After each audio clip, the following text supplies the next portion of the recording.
Buongiorno, buongiorno e ben ritrovati, 11:29 minuti e 47 secondi per la precisione. Dunque riparte la nostra edizione straordinaria come ogni giorno per aggiornarvi sulla emergenza coronavirus e per tenervi appunto compagnia in queste ore con tutte le novità, a partire poi dal consueto punto stampa ormai quotidiano del governatore Luca Zaia.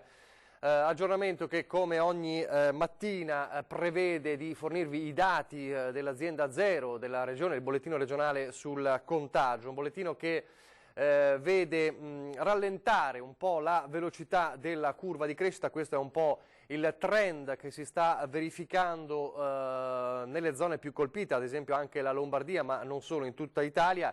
Un trend appunto in rallentamento, ma che non deve chiaramente far abbassare la guardia, soprattutto in vista appunto di questo weekend, oggi e domani.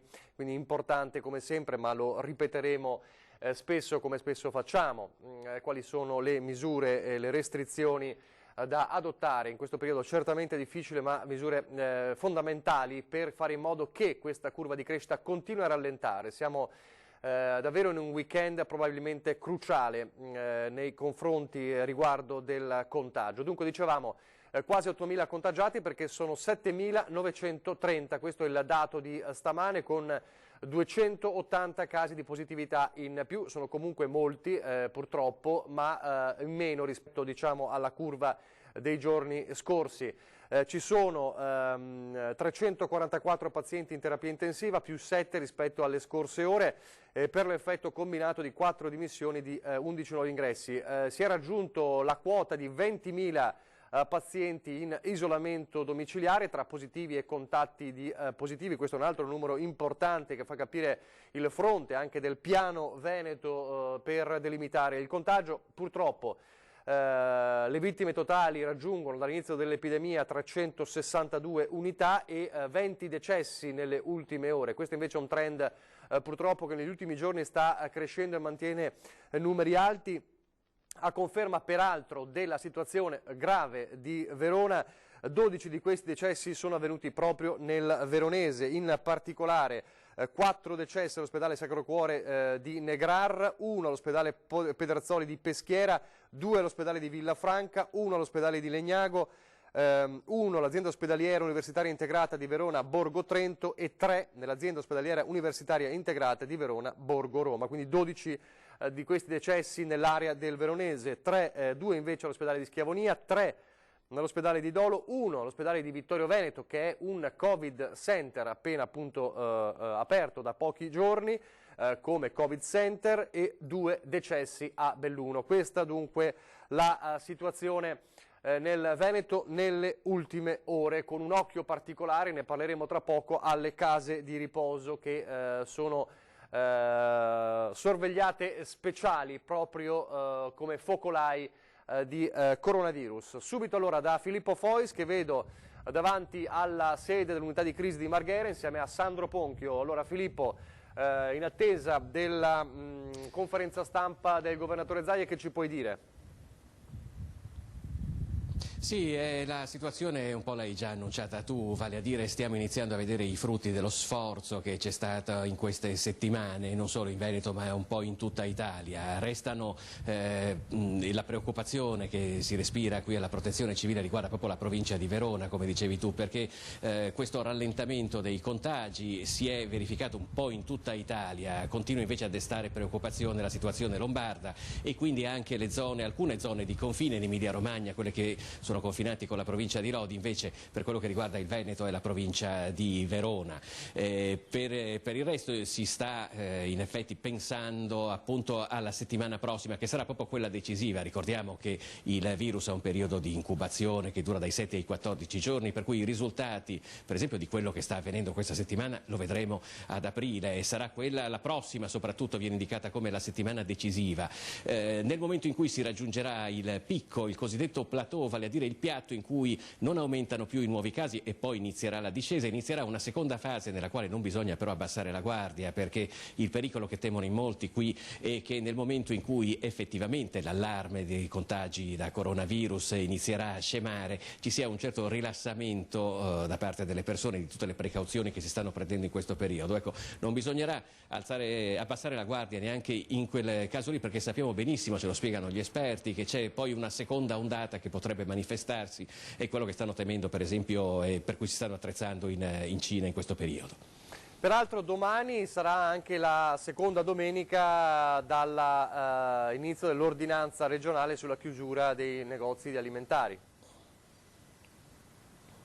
Esattamente, è anche per dare un po' di riposo a tutte le persone che lavorano nei supermercati, che sono in prima linea, quindi per quello che riguarda il rischio contagio. Io direi che è un provvedimento che è stato accolto, insomma, che alla fine ha funzionato, nel senso che c'erano state alcune polemiche se fosse il caso di farlo, no? Nel senso che secondo una corrente di pensiero era meglio invece dilatare gli orari in maniera che ci fossero meno ressi al supermercato, però è anche vero che c'era un altro problema di cui si parla parecchio, di persone che vanno spesso a fare la spesa anche quando non ne hanno bisogno, anche per comprare poche cose, mentre in realtà bisognerebbe fare la spesa una volta alla settimana, una spesa grossa. Ecco, diciamo che anche da questo punto di vista si stanno cambiando le abitudini, per cui non abbiamo visto tutte quelle code, almeno qui nella zona di Mestre, di Marghera, le code che avevano contrassegnato la settimana scorsa, quando proprio in vista della chiusura domenicale c'era stata un'affluenza molto maggiore rispetto al solito ai supermercati. Diciamo che la situazione al momento si presenta abbastanza tranquilla. Bene, allora grazie a Filippo Fois e Sandro Ponch, allora ci ricollegheremo con voi quando sarà il momento di sentire insomma quali sono le novità di oggi annunciate dal governatore Zaia. Grazie ai nostri inviati da Marghera. Dunque dicevamo, in attesa di capire se abbiamo l'aggiornamento di Merlara, l'altro fronte che preoccupa molto sul fronte delle case di riposo, l'altro è quello di Villa Bartolomea, comune del Veronese, a nord di Verona, dove si sono registrati 15 decessi nelle ultime ore e per i quali il sindaco ha chiesto anche l'intervento dell'esercito, così anche a Merlara. Non so se abbiamo il servizio. Nell'attesa, ieri sera, proprio del tema case di riposo, dell'allarme case di riposo, ha parlato in diretta con noi nell'edizione straordinaria, l'ultima parte, quella dalle 20 alle 21 di chiusura della giornata, in diretta Sky e in diretta telefonica con Anna De Roberto, Paolino Barbiero, segretario dello SPI CGIL di Treviso. Faceva un po' il focus su Treviso, ma è una situazione che certamente preoccupa un po' tutti. Sentite cosa ha detto proprio sul tema delle case di riposo. Il fronte oggi è là. Cioè, se negli ospedali hanno costruito la rete di protezione, abbiamo visto tutti gli interventi e gli investimenti che sono stati fatti, non bisogna perdere tempo. Noi sappiamo che in alcune case di riposo domani mattina non tutti gli addetti avranno le mascherine, o laddove ci sono mascherine che non sono conformi, mancano i camici, quelli usa e getta, mancano i copri-scarpe delle persone che vanno in giro. Quindi deve essere fatto un kit, essere distribuito in quantità sufficiente per i prossimi 15-20 giorni, e le cose devono arrivare 3 giorni prima, non 3 giorni dopo. L'altra cosa che invece va affrontata è l'inserimento immediato delle persone, anche dentro la logica che se c'è un po' di personale in più, questo si prepara nel caso in cui qualcuno stia male, e su questo la Regione deve mettere delle risorse, perché sento dire che tutte le risorse dovrebbero arrivare dall'Europa, ma ho visto che imprenditori hanno messo milioni di euro, ci sono le donazioni, cioè i soldi ne stanno arrivando, la Regione può anche trasferire risorse che usa per fare altre cose e spostarle su questo fronte e mettere subito in piedi una task force sulle case di riposo. Ne va dei nostri padri, dei nostri nonni, insomma.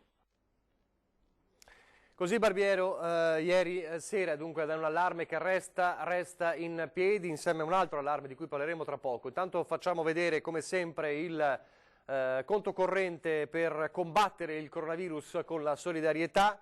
È una corsa solidale che non si sta fermando fin da quando è stato organizzato, messo in piedi questo conto corrente di cui vedete gli estremi. Lo teniamo in onda proprio per darvi la possibilità di segnarlo a chi non se lo sia ancora segnato. una corsa solidale che non si è fermata, che ha superato gli 8 milioni di euro, ci sono state donazioni importanti per i quali il governatore Zaia ha ringraziato proprio pubblicamente imprenditori come Polegato, di Geox, ma anche De Longhi, anche Zoppas, Ennio Doris, e poi ci sono le tantissime donazioni di i tanti veneti che mettono quello che possono, e forse sono i gesti ancora più importanti di chi mette a disposizione quello che può perché vuole dare una mano. Questo allora il conto corrente. Torniamo alla questione contagi, alla questione del lavoro anche davvero straordinario dei medici impegnati in prima linea. Ieri sera in esclusiva nel telegiornale di Treviso ci siamo collegati via Skype dalla terapia intensiva dell'ospedale Ca' Foncella di Treviso con il primario della terapia intensiva Antonio Farnia, che ci ha fatto un po' il punto della situazione al termine di una giornata che ha definito positiva dopo tanti giorni per alcuni fronti, a testimonianza che qualcosa forse si muove, almeno in alcune zone del Veneto. Ovviamente la situazione è fluida, ovviamente ogni giorno le cose possono cambiare, ma sentirete anche nelle parole del primario di terapia intensiva, nonostante le problematiche, come evidentemente un certo comportamento sta dando i suoi frutti. Il lavoro straordinario dei medici nel reparto più delicato, quello della terapia intensiva, nelle parole del dottor Farnia ieri sera nel nostro telegiornale. Sentite. Abbiamo avuto un giorno senza un ricovero in terapia intensiva, speriamo che sia un messaggio di speranza. Allora, noi abbiamo dovuto sconvolgere completamente la nostra organizzazione, perché è vero che una delle mie terapie intensive è qui vicina a 2 metri, ma non è l'unica. Abbiamo dovuto aprirne 3 contemporaneamente, abbiamo aumentato i posti letto su una, abbiamo poi aperto 6 posti in questa qui vicino e ne abbiamo altri 7 posti nella piastra operatoria, quindi un lavoro enorme. Abbiamo dovuto attingere a una grande quantità di personale dalle sale operatorie e poi forse se ci sarà bisogno anche dai reparti chirurgici. Abbiamo visto quello che è capitato in Lombardia e ci ha permesso una decina di giorni di vantaggio. Abbiamo compreso che la situazione poteva diventare impegnativa e così è stato, e ci siamo attrezzati. Tutte le terapie intensive del Veneto, ma anche le subintensive, sono riuscite in qualche maniera a far fronte alle necessità. Noi abbiamo avuto circa 50 ricoveri dall'inizio e abbiamo dimesso 17 pazienti, è veramente una quantità importante che testimonia il grandissimo lavoro di tutti i collaboratori, di tutte le persone, ma questo non solo delle terapie intensive ma anche delle subintensive, che ovviamente devono accogliere i nostri pazienti, delle malattie infettive, della medicina d'urgenza e di tutti i reparti della medicina interna, di tutti i reparti che poi si prendono carico fino alla guarigione di questi pazienti, e siamo molto contenti di questi risultati. Che età media c'è lì da voi come ricoveri? Guardi, l'età media va dai 50 ai 75 anni circa, però abbiamo ad esempio una giovane di 37 anni, quindi il messaggio è assolutamente: neanche i giovani sono scelti da questo pericolo e quindi assolutamente devono stare attenti e devono rispettare quelle che sono oramai le indicazioni che ne danno tutti quanti. C'è un momento in cui un momento che ricorda particolarmente, un momento particolarmente difficile, cioè anche un po' per lanciare un messaggio alle persone che stanno facendo fatica a sopportare questa quarantena, da lì dentro, da chi è in corsia tutti i giorni, ad ogni ora. Guardi, i momenti difficili ci sono in tutti i momenti della giornata. Devo dirle che io sono rimasto molto sconfortato questa mattina quando ho saputo che uno dei miei medici, che fino a ieri sera ha lavorato, un infermiere e altri 2 infermieri di un'altra terapia intensiva, erano a casa ammalati, e questo ci dà grandissimo dispiacere, perché credo, a lavorare qua dentro noi rispettiamo, ovviamente abbiamo un grande senso civico e facciamo quello che dobbiamo tutti quanti, però sapere che questo può comportare anche un rischio per per noi lavoratori è veramente molto doloroso. Così ieri sera il dottor Farnia, e ancora una volta il plauso anche di noi tutti al lavoro straordinario dei medici, non solo dell'ospedale Cafoncello evidentemente, degli ospedali e di chi è in prima linea. Nel frattempo il direttore del Dipartimento Malattie Infettive dell'Istituto Superiore di Sanità, Gianni Rezza, dice: non si può parlare di un picco in Italia, un unico picco ci sarebbe stato se avessimo lasciato correre l'epidemia, ma così non è stato. C'è stato un picco a Codogno, ha spiegato, e poi le misure di contenimento hanno abbattuto le infezioni. Ora c'è un ritorno, ma speriamo di contenerlo, speriamo di superare ora anche il picco di Bergamo e che non ve ne siano altri, ha concluso. In altre zone del paese gli scienziati continuano a dibattere anche sul picco e i vari picchi. Nel frattempo, mentre gli scienziati dibattono, c'è anche il tema molto concreto della scuola. Abbiamo affrontato ieri con i presidi, partendo anche dalle parole del governatore Zaia, che in qualche modo osserva la situazione, aspettando ovviamente come regione anche quelle che saranno le indicazioni del Ministero dell'Istruzione. È chiaro che, che si andrà oltre il 3 aprile con la chiusura. Sul piatto c'è anche il non ritorno a scuola per quest'anno scolastico. Allora, quali sono gli scenari? L'abbiamo chiesto ieri all'Associazione Nazionale Presidi Treviso-Belluno. Le scuole assembrano 9 milioni di persone in luoghi ristretti, quindi quando saremo alla chiusura del tunnel, all'uscita del tunnel, le scuole saranno fra le ultime situazioni a tornare alla normalità.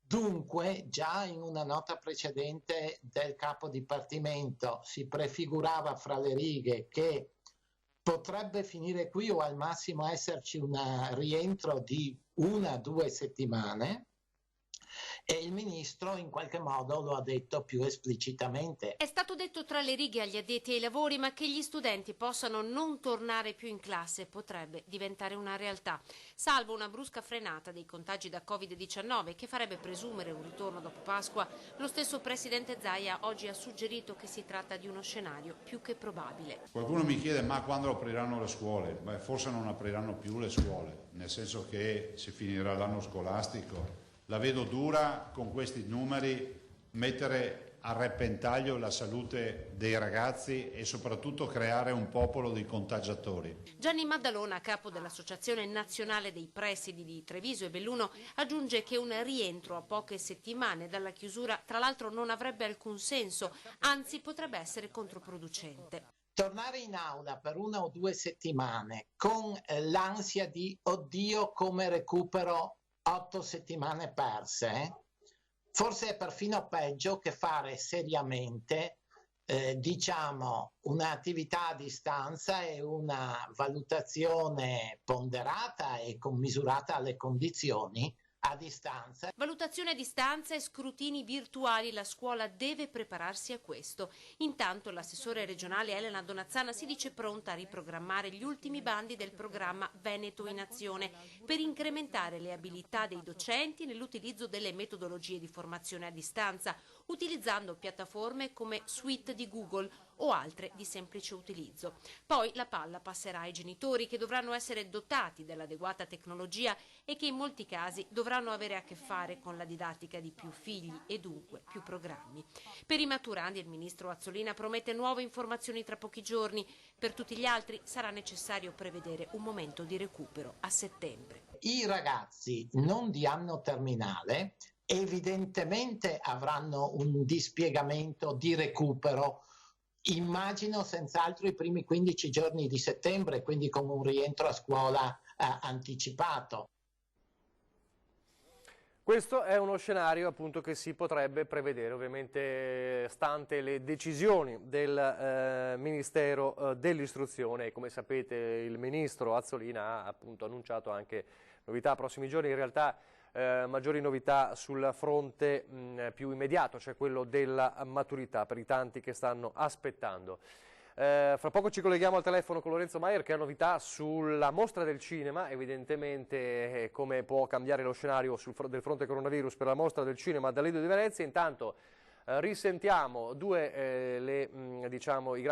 eventi, le parole che hanno risuonato un po' in tutta Italia nelle ultime ore, nella serata di ieri. Da una parte il capo dello Stato, Sergio Mattarella, dall'altra il Papa, la benedizione Urbi et Orbi, l'indulgenza plenaria, quelle immagini del pontefice in una piazza San Pietro vuota. Ripartiamo allora dalle parole, risentiamo un breve estratto delle parole del capo dello Stato, Sergio Mattarella. Mi permetto nuovamente, care concittadine e cari concittadini, di rivolgermi a voi nel corso di questa difficile emergenza per condividere alcune riflessioni. Ne avverto il dovere. La prima si traduce in un pensiero rivolto alle persone che hanno perso la vita a causa di questa epidemia e ai loro familiari. Il dolore del distacco è stato ingigantito dalla sofferenza di non poter essere loro vicini e dalla tristezza della impossibilità di celebrare come dovuto il commiato dalle comunità di cui erano parte. Comunità che sono duramente impoverite dalla loro scomparsa. Stiamo vivendo una pagina triste della nostra storia. Abbiamo visto immagini che sarà impossibile dimenticare. Alcuni territori, e in particolare la generazione più anziana, stanno pagando un prezzo altissimo. Ho parlato in questi giorni con tanti amministratori e ho espresso loro la vicinanza e la solidarietà di tutti gli italiani. Desidero anche esprimere rinnovata riconoscenza nei confronti di chi per tutti noi sta fronteggiando la malattia con instancabile abnegazione. I medici, gli infermieri, l'intero personale sanitario, cui occorre in ogni modo assicurare tutto il materiale necessario. Numerosi sono rimasti vittime del loro impegno generoso. Insieme a loro ringrazio i farmacisti, gli agenti delle forze dell'ordine, nazionali e locali, coloro che mantengono in funzione le linee alimentari, i servizi e le attività essenziali, coloro che trasportano i prodotti necessari, le forze armate. A tutti loro va la riconoscenza della Repubblica, così come va agli scienziati, ai ricercatori che lavorano per trovare terapie e vaccini contro il virus, ai tanti volontari impegnati per alleviare le difficoltà delle persone più fragili, alla protezione civile che lavora senza soste e al commissario nominato dal governo, alle imprese che hanno riconvertito la loro produzione in beni necessari per l'emergenza, agli insegnanti che mantengono il dialogo con i loro studenti, a coloro che stanno assistendo i nostri connazionali all'estero, a quanti, in ogni modo e in ogni ruolo, sono impegnati su questo fronte giorno per giorno. Nella Unione Europea, la Banca Centrale e la Commissione nei giorni scorsi hanno assunto decisioni finanziarie ed economiche importanti e positive, sostenute dal Parlamento Europeo. Non lo ha ancora fatto il Consiglio dei Capi dei Governi nazionali. Ci si attende che questo avvenga concretamente nei prossimi giorni. Sono indispensabili ulteriori iniziative comuni, superando vecchi schemi ormai fuori dalla realtà delle drammatiche condizioni del nostro continente. Mi auguro che tutti comprendano appieno, prima che sia troppo tardi, la gravità della minaccia per l'Europa. La solidarietà non è soltanto richiesta dai valori della Unione, ma è anche nel comune interesse. Nel nostro Paese, come ho ricordato, sono state prese misure molto rigorose ma indispensabili, con norme di legge, sia all'inizio che dopo la fase di necessario continuo aggiornamento, norme quindi sottoposte all'approvazione del Parlamento. Sono stati approntati e sono nel corso di esame parlamentare provvedimenti di sostegno per i tanti settori della vita sociale ed economica colpiti. Altri provvedimenti sono preannunciati. Conosco e comprendo bene la profonda preoccupazione che molte persone provano per l'incertezza sul futuro del proprio lavoro. Dobbiamo compiere ogni sforzo perché nessuno sia lasciato indietro. Ho auspicato, e continuo a farlo, che queste risposte possano essere il frutto di un impegno comune, fra tutti, soggetti politici, di maggioranza e di opposizione, soggetti sociali, governi dei territori. Unità e coesione sociale sono indispensabili in questa condizione. Un'ultima considerazione. Mentre provvediamo ad applicare con tempestività ed efficacia gli strumenti contro le difficoltà economiche, dobbiamo iniziare a pensare al dopo emergenza, alle iniziative e alle modalità per rilanciare gradualmente ma con determinazione la nostra vita sociale e la nostra economia. Nella ricostruzione il nostro popolo ha sempre saputo esprimere il meglio di sé.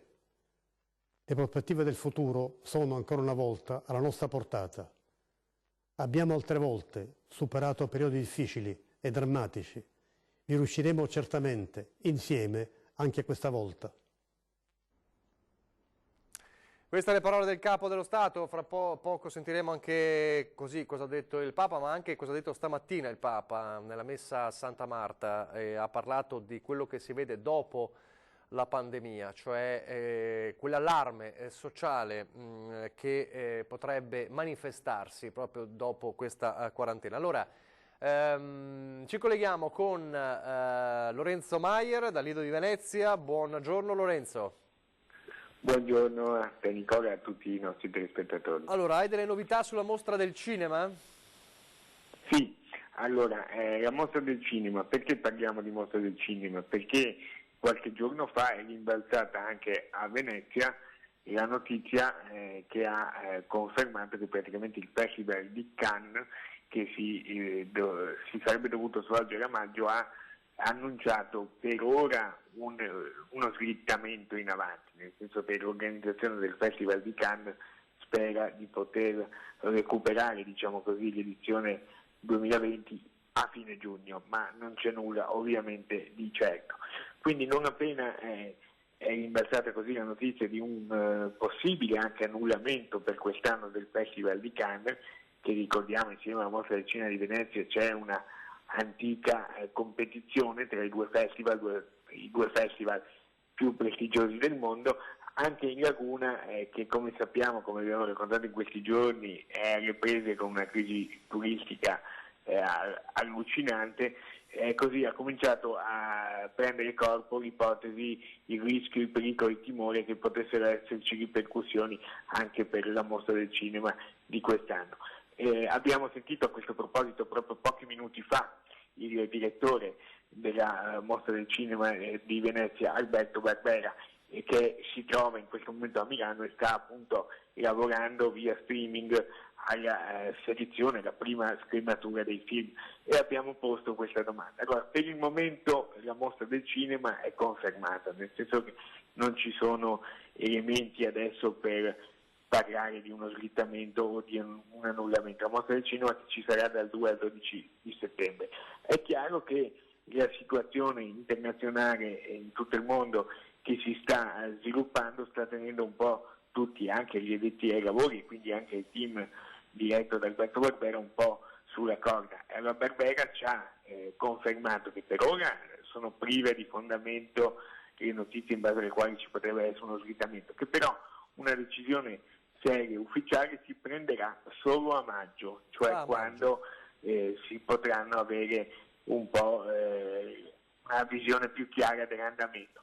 Riguardo a questo c'erano due fronti sui quali almeno per uno cerchiamo di rassicurare, cioè il primo ovviamente è che l'evento possa essere messo in pericolo dalla situazione internazionale anche nei viaggi, negli spostamenti di tutti gli addetti ai lavori dei produttori, e su questo al momento ovviamente non si possono fare pronostici.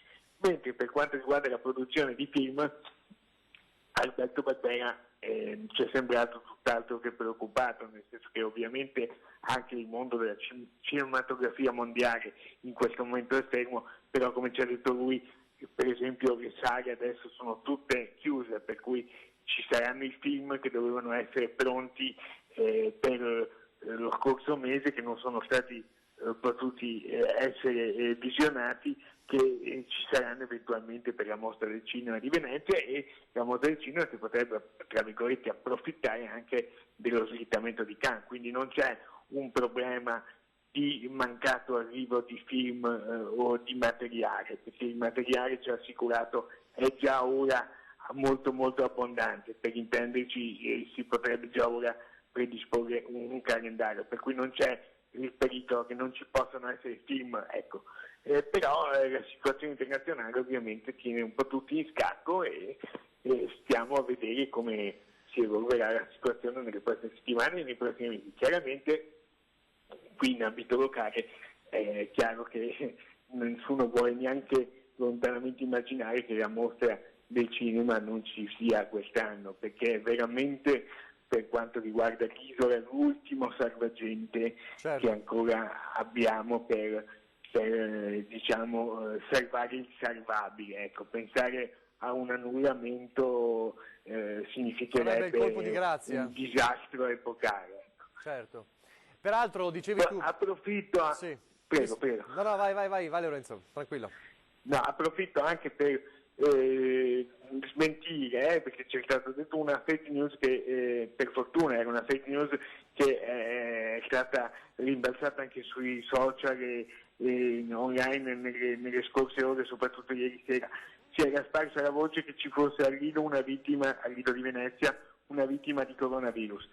Questo non è vero, è deceduto una persona anziana con tutt'altre patologie che peraltro era in ospedale dal mese di settembre, per cui hai fatto bene, certo, hai fatto bene. Gli unici 3 decessi registrati dall'azienda Zero del veneziano riguardano l'ospedale di Dolo. Peraltro volevo tornare con te, poi ti lascio. Tu dicevi appunto, diciamo la produzione, i film già ci sono, quindi vuol dire un calendario già si potrebbe fare. L'unica cosa che ti chiedo, il problema è appunto a livello internazionale, perché se avremo coscienza, si spera, tra un paio di mesi della situazione dell'emergenza, insomma, ed eventualmente anche di un'uscita lenta dall'emergenza, non si sa e non si saprà a breve gli altri paesi come saranno, diciamo, messi, diciamo così, con l'emergenza, visto che negli altri paesi la situazione emergenziale arriva ora. Quindi immagino che tra i vari scenari che ha sul tavolo Barbera ci sia anche quella magari di un festival eventualmente con meno ospiti internazionali. Potrebbe anche essere una situazione del genere se si arrivasse come dire, a settembre, con paesi che hanno ancora problemi, penso agli Stati Uniti, penso all'Inghilterra, alla Francia. Certamente hai detto bene Nicola, questo è una mia ricostruzione che quindi non è una ricostruzione di Barbera, però io credo che Barbera cercherà di portare una visione complessiva di quella che era la produzione cinematografica dell'anno. Qui oggi ci ha detto noi stiamo lavorando come se nulla fosse, con una metodologia diversa, perché appunto anche lui è a casa, però dice per fortuna di questi tempi c'è lo streaming, c'è la tecnologia, per cui i produttori mi mandano i link e io posso visionare i film, quindi ci sarà una visione obiettiva di quella che è la situazione come se nulla fosse. Poi è chiaro che ci si concentrerà magari nel cercare ospiti che non siano, tra virgolette, a rischio, nel senso che, ricordiamolo, magari per chi non segue tutti gli anni la mostra, per chi è magari diciamo distante dalle realtà veneziane del Lido, l'arrivo dei divi al Lido, quindi dei vari ospiti delle star, è parte integrante del festival, quindi non è che basti la produzione cinematografica, perché ovviamente l'indotto economico, il richiamo, l'interesse è dato per un 50% sicuramente dei film, però l'altro 50% è dato dalla possibilità di vedere i divi da vicino, del red carpet eccetera, per cui pensare una mostra senza questo cerimoniale che è parte integrante del festival e che garantisce un indotto economico molto rilevante. Ricordiamo che la mostra produce all'incirca per i 10 giorni in cui si trova al Lido un indotto di 1 milione ogni giorno, per cui è molto, a livello locale, per cui è molto importante. L'arrivo di queste star, la presenza delle star è parte integrante dello show, del carrozzone del festival, anche per gli sponsor e tutti coloro che collaborano affinché ci sia una mostra di livello internazionale, per cui l'arrivo dei divi è necessario perché la mostra si possa svolgere in una maniera normale, ecco, non è una parte accessoria. In ogni caso, come hai detto bene tu, insomma, stiamo facendo ragionamenti un po' sull'ipotetico. L'unica cosa certa è che per adesso, come ci hai detto, è confermato. Bisognerà aspettare a maggio per avere la conferma finale, insomma. Mentre Cannes, abbiamo già sentito che era previsto a maggio, è slittato, sperando che poi non vada troppo a ridosso della mostra del cinema, ma ecco, anche su questo Barbera potrebbe innescarsi una competizione in contemporanea che non farebbe male a nessuno dei due, farebbe bene a nessuno dei due. Anche su questo Barbera ha rassicurato, nel senso che ha detto che tra direttori di festival un po' ci si conosce, c'è po' un accordo tra galantuomini, per cui se fosse in giugno sicuramente si potrebbe svolgere Cannes senza problemi, senza troppi problemi. Qualora fosse in agosto sarebbe molto problematico. Ricordiamo per esempio qualche anno fa che c'era addirittura Toronto che ha iniziato il festival in contemporanea, praticamente, nel senso accavagliandosi con la mostra, e anche per quanto riguarda gli addetti ai lavori un'edizione era stata contrassegnata dal fatto che alcuni addetti ai lavori erano arrivati per 3-4 giorni a Venezia e poi prima di attendere la conclusione erano già partiti per Toronto. Questa è una cosa che va assolutamente evitata. Ecco. Certo, il problema è che difficilmente credo si possa uscire a giugno col Festival di Cannes, non lo so, vedremo, speriamo. Davvero, allora, grazie. Chiaramente loro hanno detto giugno perché nessuno se la sente adesso di gettare la spugna. Per cui ovviamente loro hanno tempi molto più risicati, molto più ristretti rispetto a noi. Per una volta il tempo gioca su quest'ambito a nostro favore. A favore dell'Italia e di Venezia. Bene, grazie Lorenzo Maier, importante quello che ci hai detto, insomma questa conferma, seppur parziale, in attesa di una decisione poi finale a maggio direttamente dal direttore della Mostra del Cinema. Grazie Lorenzo Maier, questa sera vedremo allora il tuo servizio anche su questo. Allora, pochissimi istanti di pubblicità e poi torniamo subito, ritorneremo vedendo le immagini più suggestive realizzate da Vatican News ieri durante quella davvero momento epocale del Papa in una piazza San Pietro vuota, se non con la presenza proprio del Pontefice.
Queste le immagini suggestive davvero montate da Vatican News che hanno sintetizzato benissimo insomma quel momento di cui tutti hanno parlato, evidentemente quel momento di preghiera per tutti del Pontefice, momento in cui il Papa ha detto tante cose. Allora le vediamo riassunte sempre dalla pagina poi Facebook di Vatican News, alcune delle parole del Pontefice di ieri sera.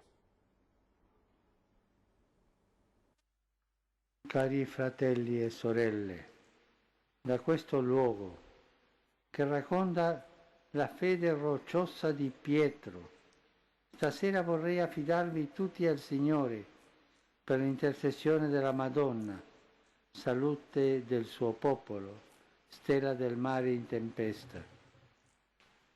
Da questo colonnato che abbraccia Roma e il mondo, scenda su di voi come un abbraccio consolante la benedizione di Dio. Signore, benedici il mondo, dona saluti ai corpi e conforto ai cuori. Ci chiedi di non avere paura, ma la nostra fede è debole, Signore, e siamo timorosi. Però tu, Signore, non lasciarsi in balia della tempesta. Ripeti ancora, voi non avete paura.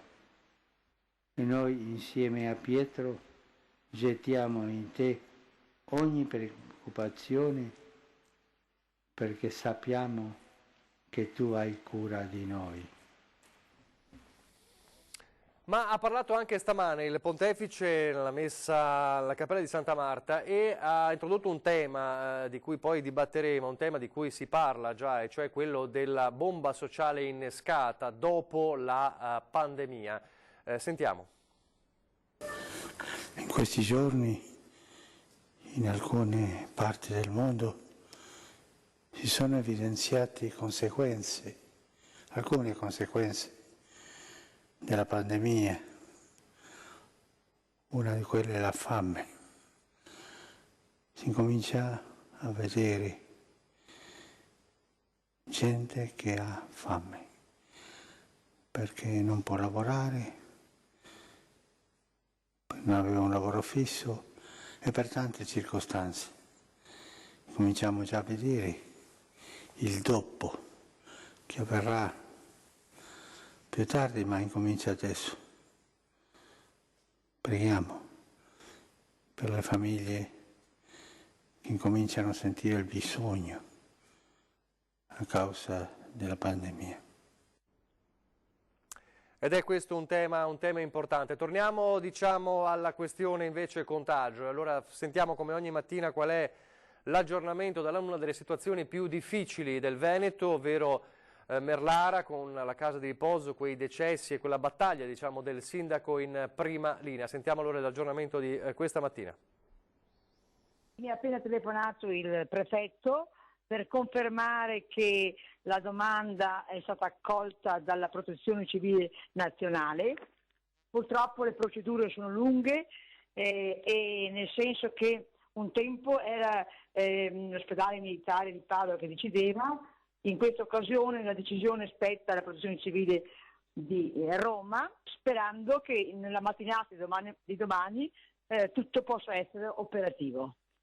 Ecco, quindi potrebbero arrivare domani, insomma. Potrebbero arrivare domani. La notizia era attesa. Già venerdì il prefetto di Padova, nei continui contatti con il sindaco Claudia Corradin, aveva garantito che qualcosa si stava muovendo. Così è stato, ma con i tempi che non sono quelli dell'emergenza che stanno vivendo gli anziani ospiti rimasti nel pensionato di Merlara e i pochi operatori che li stanno seguendo. Sono già 8 giorni che stiamo lottando per avere questo, visto e considerato che per altre vie, le abbiamo tentate tutte, non è stato possibile avere personale a disposizione, perché purtroppo anche gli ospedali hanno bisogno e quindi le persone qualificate in questo senso sono dirottate verso le strutture ospedaliere e qui bisogna arrangiarsi. Intanto si allunga l'elenco di chi non ce la fa a sopravvivere. 4 persone sono morte nelle ultime ore, 1 in struttura, 2 anziani in ospedale venerdì, l'ultimo in casa di riposo poche ore fa. Nonni che lasciano per sempre Merlara e con loro un grande vuoto. A questa casa di riposo serve aiuto, adesso anche economico. Per questo il sindaco lancia un appello per sostenere questa struttura attraverso i canali che condivide nel suo profilo social. Noi ringraziamo tanto chi si rende disponibile a questo, perché tutto serve, magari poco, ma qualsiasi donazione è utile per questa situazione. Domenica sono attesi gli infermieri dell'esercito e operatori addetti a lavori non di assistenza. Quanti si saprà nelle prossime ore. Mentre si sta predisponendo la sala stampa per il consueto punto della situazione del governatore Luca Zaia, lo vedete eccolo là alle mie spalle, insomma le prove tecniche consuete poco prima dell'intervento di Zaia, restiamo nel Padovano e parliamo delle ordinanze. Ogni sindaco poi nell'alveo dell'ordinanza regionale e che a sua volta è all'interno dell'alveo del decreto del governo, che però ha lasciato, come sapete, con l'ultimo documento, ha lasciato la possibilità alle regioni di intervenire con misure ancora più restrittive. A Maserà, nel Padovano, alle porte di Padova, è in vigore da 2 giorni l'ordinanza del sindaco che obbliga i cittadini ad andare a fare la spesa con bocca e naso coperti e i guanti in lattice. In quel comune è davvero obbligatorio. Sentite. L'ordinanza è la numero 12 del 25 marzo, 1 per famiglia a fare la spesa, scrive il sindaco Gabriele Volponi, obbligo di bocca e naso coperti, meglio la mascherina, va bene anche un foulard, guanti in lattice alle mani, pena la chiusura del negozio e il sindaco la spiega così. Il compito di un sindaco è in questo momento di emergenza quello di limitare il più possibile il contagio. E siccome ormai è evidente che gli asintomatici sono coloro che propagano il contagio, poveretti loro non sanno di averlo, ecco perché è stata emanata questa ordinanza che prevede che cioè il componente della famiglia che va a fare spese in quelle attività aperte in deroga dai provvedimenti ministeriali, debba essere coperto naso e bocca e avere i guanti. Un dovere morale, aggiunge, dopo aver constatato di persona la situazione in molti dei negozi aperti in questi giorni. Lo facciamo perché ognuno di noi che non sente niente potrebbe essere un portatore di coronavirus. La cosa mi è venuta spontanea andando a vedere le attività, in particolare quelle realtà di generi alimentari molto grandi, che hanno delle persone che entrano con il telefonino in mano, parlano, incrociano altre persone che hanno il telefonino in mano e parlano e non sono concentrati sulla distanza di sicurezza e quant'altro. Intanto nel comune prosegue la distribuzione delle protezioni, sia quelle che stanno arrivando dalla regione, sia quelle realizzate in casa da un'azienda della zona che si è messa a disposizione. Ci abbiamo messo una settimana per testarlo, quindi per avere un prodotto che non fa male alla pelle e che non fa passare l'acqua. Abbiamo provato con un cucchiaino sia dalla parte dove la persona respira sia dall'altra parte, l'acqua corre via e quindi poi sono state messe in produzione e però non riusciamo ad averne più di un determinato numero. In questo momento ne sono state distribuite 4.000. Entro lunedì, al massimo martedì, ogni famiglia avrà a disposizione 2 mascherine. La raccomandazione resta una. L'emergenza non è finita e quindi dobbiamo stare ancora con le antenne alzate, rispettare le regole e alla fine andrà tutto bene. Mascherine in distribuzione dappertutto, anche a Bassano. Attenzione però a qualcosa che sta succedendo da ieri proprio a Bassano. Tutto bene per la distribuzione delle mascherine, anche a Bassano da qualche giorno un esercito di volontari le ha già consegnate a tutti gli over 75 del territorio, ben 7.500 che fisicamente si sono visti recapitare l'importante ausilio che aiuta in caso di uscita per necessità ad evitare il contagio. 10.000 le mascherine arrivate dalla Regione Veneto, confezionate a seconda delle consegne nel quartier generale della dismessa caserma Montegrappa in città. Da oggi stop alle consegne per tornare a riconfezionare tutte quelle mascherine arrivate da 2 ditte locali per iniziare lunedì con la nuova distribuzione e arrivare a coprire così l'intero territorio composto da 19.000 nuclei familiari che ancora mancano alla consegna a Bassano. Saranno al massimo 5 le mascherine per nucleo familiare. Abbiamo ultimato proprio questa mattina la consegna a tutti gli anziani e il loro nucleo familiare. Adesso la seconda fase, in base anche al quantitativo di mascherine che ci stanno arrivando in giornata e che arriveranno nei prossimi giorni, faremo a tappeto tutta la città. Ma sta accadendo anche qualcosa che non va. Un giovane che nell'immediato dopo il passaggio di chi suona il campanello avvisando di ritirare la mascherina, infila lesto la sua mano nella cassetta della posta e fa incetta di mascherine, sottraendole di fatto al legittimo proprietario. Quindi attenzione. La raccomandazione è quella di dire di ritirare il prima possibile le mascherine che vengono lasciate da lunedì. Invoca controlli e sicurezza per gli operatori dell'ospedale di Noventa Vicentina il consigliere regionale Gio Formaggio. Sono qui all'ospedale di Noventa Pietro Milani perché ormai è ufficiale, ci sono circa una ventina di casi di Covid-19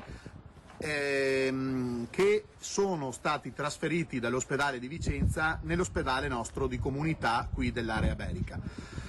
Invito chi ha potere a fare tutti i controlli e a mettere in campo tutte le risorse per fare in modo che i nostri operatori che entrino in contatto con queste persone siano tutelati nel miglior modo possibile.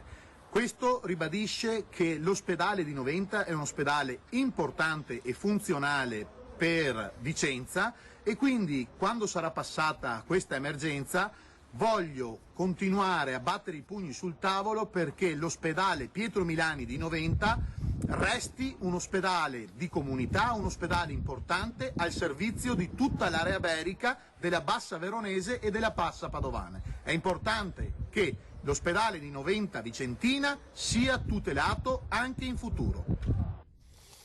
Torniamo sul fronte economico, l'allarme lanciato oggi dall'assessore regionale allo sviluppo economico del Veneto, Roberto Marcato, che dice il depotenziamento delle nostre imprese migliori rischia di esporle agli appetiti dei soggetti che potrebbero approfittarne e far man bassa a casa nostra. Quindi l'allarme di infiltrazioni della criminalità organizzata. Per Marcato è necessario assumere misure di tutela contro le possibili OPA ostili, come è avvenuto in Francia, e allo stesso tempo è necessario vigilare sui rischi di infiltrazioni mafiose. In situazioni come queste, in cui la crisi permea tutti i settori produttivi, tali ipotesi sono molto vicine. Dobbiamo creare attorno alle nostre aziende una griglia ferrea che impedisca l'ingresso della criminalità organizzata. Una criminalità organizzata che, come sappiamo, anche prima dell'emergenza coronavirus è fortemente radicata purtroppo anche in Veneto. I casi che abbiamo tante volte raccontato delle inchieste sull''ndrangheta e sulla camorra al litorale lo stanno a testimoniare e quindi c'è questo allarme per le infiltrazioni. Restando sul fronte delle richieste al governo, si moltiplicano le richieste di emendamenti per l'emittenza locale, emendamenti al decreto governativo Cura Italia affinché si intervenga con misure di sostegno per quello che è la voce dei territori. Tra gli emendamenti quello della senatrice vicentina di Italia Viva, Daniela Sbrollini.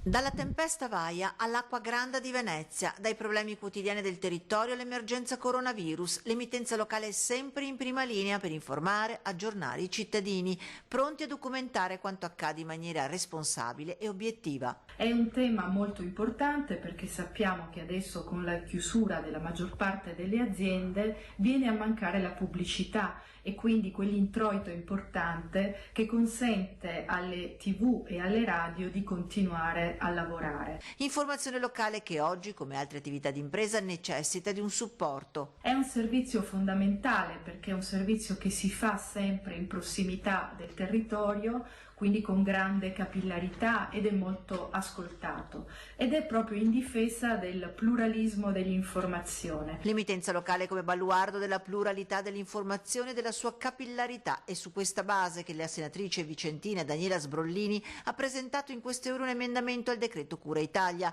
affinché il suo valore e quello dei tanti giornalisti che vi lavorano venga riconosciuto e supportato. Ho pensato ad un fondo di emergenza per le emittenti e le radio locali che possa consentire da una parte di accedere alla cassa integrazione e dall'altra parte di avere una copertura finanziaria che possa consentire all'informazione locale di continuare a vivere sapendo che oggi sono in gravi difficoltà. E noi continuiamo a fare il nostro servizio. A proposito di emittenza locale, avete visto nelle immagini anche Marco Stabile di Tele4 da Trieste, un servizio che vi facciamo vedere che riguarda la documentazione, insomma l'aver documentato con le telecamere di Tele4 l'assembramento di alcuni migranti all'ingresso del Porto Vecchio di Trieste. L'associazione Linea d'Ombra ai microfoni di Tele4 ha detto abbiamo il permesso della protezione civile, nel frattempo però sottolineano i cronisti, molti si sono dileguati per evitare eventuali controlli delle forze dell'ordine. Una situazione così particolare che ci viene raccontata questo servizio di Tele4, guardate. esattamente nella stessa situazione. C'è un centro diurno, c'è una situazione idonea che è stata creata dal comune per poter stare durante il giorno, l'abbiamo documentato in via Vasari, e qui però in Porto Vecchio la situazione è sostanzialmente quella molto simile a Piazza Libertà. Riconosco la signora che fa parte dell'associazione Linea d'Ombra, che abbiamo già intervistato con Bernardo Gulotta nell'occasione di Piazza Libertà e di quella giornata in cui è intervenuta la polizia locale. Non si capisce per quale motivo non si debba andare in quel punto della città, visto che è stato approntato appositamente, visto che da questa mattina è disponibile. Occhio Gianluca. Occhio Gianluca. Gianluca, occhio. Andiamo. Non puoi avvicinarti in questa situazione, non hai capito? Non puoi avvicinarti. Beh, insomma, mi perdoni, il comune ha messo a disposizione un centro diurno per i migranti. Come mai siete ancora qui? C'è un centro diurno che deve ospitare i migranti che non hanno, che non possono stare in strada in assembramento. Perché siete ancora qui? Perché abbiamo il permesso per stare qui. Perché? Ma perché se c'è un centro diurno dove... Il centro diurno non funziona, no. Il centro diurno di via Vasari è aperto da questa mattina per ospitare le persone che non devono stare in strada. Perché sono qui? Ho parlato col capo della protezione civile che ci ha detto andate anche oggi. Sì, andate anche oggi, ma è un assembramento. Ci sono un sacco di lacune. Si rende conto che è un assembramento? Si rende conto che è un assembramento? Noi abbiamo il permesso per stare qui. Voi avete il permesso di fare... fino a poco fa. Avete un permesso di fare un assembramento? Abbiamo il permesso di stare qui come siamo ormai da un sacco di giorni. Quindi avete il permesso di fare un assembramento? Abbiamo il permesso di stare qui. Avete il permesso di fare un assembramento? Questo lo dice lei. No, le domando. Abbiamo il permesso di stare qui. Quindi scusi, il centro diurno di via Vasari? È che siamo gli unici che lo fanno. Mi scusi, ma il centro diurno di via Vasari non va bene? Senta, questo a me non interessa. Come non interessa? Qualcuno ha tentato nel frattempo di aprire la nostra porta, una signora, noi l'abbiamo inquadrata, una clochard, insomma, abbiamo diciamo, evitato di evidenziare la situazione di chi diciamo, voleva magari passare un po' il limite. Allora, così ci ha raccontato Marco Stabile la situazione, avete visto, molto particolare a Trieste insieme a Gianluca Paladini, ed è un altro fronte che nel capoluogo giuliano insomma è aperto. Dunque siamo davvero a ridosso, credo, della conferenza stampa del governatore Zaia. Nel frattempo allora vi faccio vedere un'altra, ecco, come al solito la sala stampa, vi faccio vedere un'altra cosa che riguarda invece Venezia, riguarda il lavoro, cioè l'accordo siglato per la cassa integrazione dei 53 lavoratori della Procuratoria di San Marco, con una basilica chiusa. Evidentemente mai prima d'ora si era reso necessario questo provvedimento, se non appunto nell'emergenza. Mai era accaduto nella storia millenaria della basilica prima del coronavirus. Anche la Procuratoria di San Marco, a causa dell'emergenza, ha sospeso le attività e si avvale della cassa integrazione per i suoi 53 dipendenti. Coinvolti restauratori, mosaicisti, manutentori, elettricista, addetti alle vendite e addetti al culto, che per 9 settimane riceveranno il sostegno al reddito, come previsto dal decreto Cura Italia. Restano esclusi 2 addetti alla custodia e al culto della Basilica che rimarranno in servizio. Anche nel caso dell'emergenza del coronavirus, la situazione della Basilica di San Marco rappresenta efficacemente la sofferenza della città, come lo fece nel momento dell'alluvione del 12 novembre e dei giorni seguenti. San Marco ovviamente soffre in questo caso dalla mancanza di visitatori. Una situazione diventata difficile anche dal punto di vista economico. L'azzeramento del numero di visitatori comporta anche l'azzeramento delle entrate che la Procuratoria destina poi alla manutenzione e al restauro della Basilica. Questa è una situazione quindi grave che si sovrappone alla grave danno subito con l'alluvione. Ma l'iter per l'approvazione del progetto per salvaguardare la Basilica dall'alta marea va avanti. Stiamo attendendo i commenti delle autorità competenti per poter poi promuovere e realizzare il progetto di protezione globale con qualsiasi acqua alta che la Procuratoria ha studiato e ha sottoposto alle autorità competenti.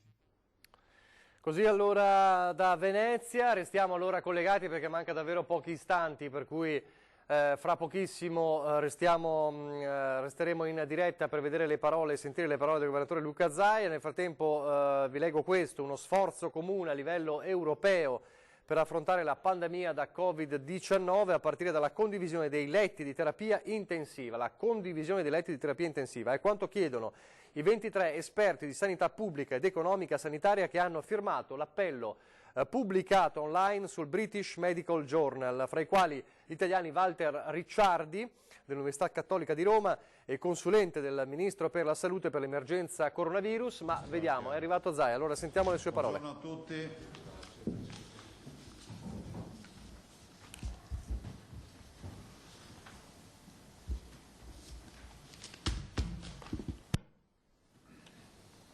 Sì, buongiorno, grazie e un saluto a tutti coloro che sono collegati in diretta. Avete visto che oggi, oltre all'assessore Lanzarin e all'assessore Bottacin, c'è un ospite che già conoscete, che è il signor Franceschi, il dottor Franceschi di Grafica Veneta, perché oggi ha un'ulteriore comunicazione, poi lascio a lui la parola.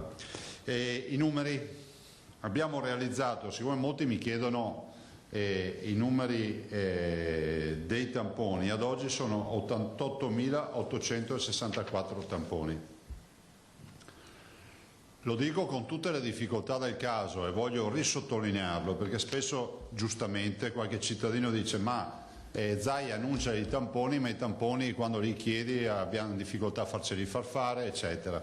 Stiamo predisponendo peraltro, ma ve lo dirò dopo, anche un piano operativo, lo stiamo scrivendo da ieri, rispetto ad alcune scelte che faremo. In isolamento attualmente abbiamo 20.000 persone.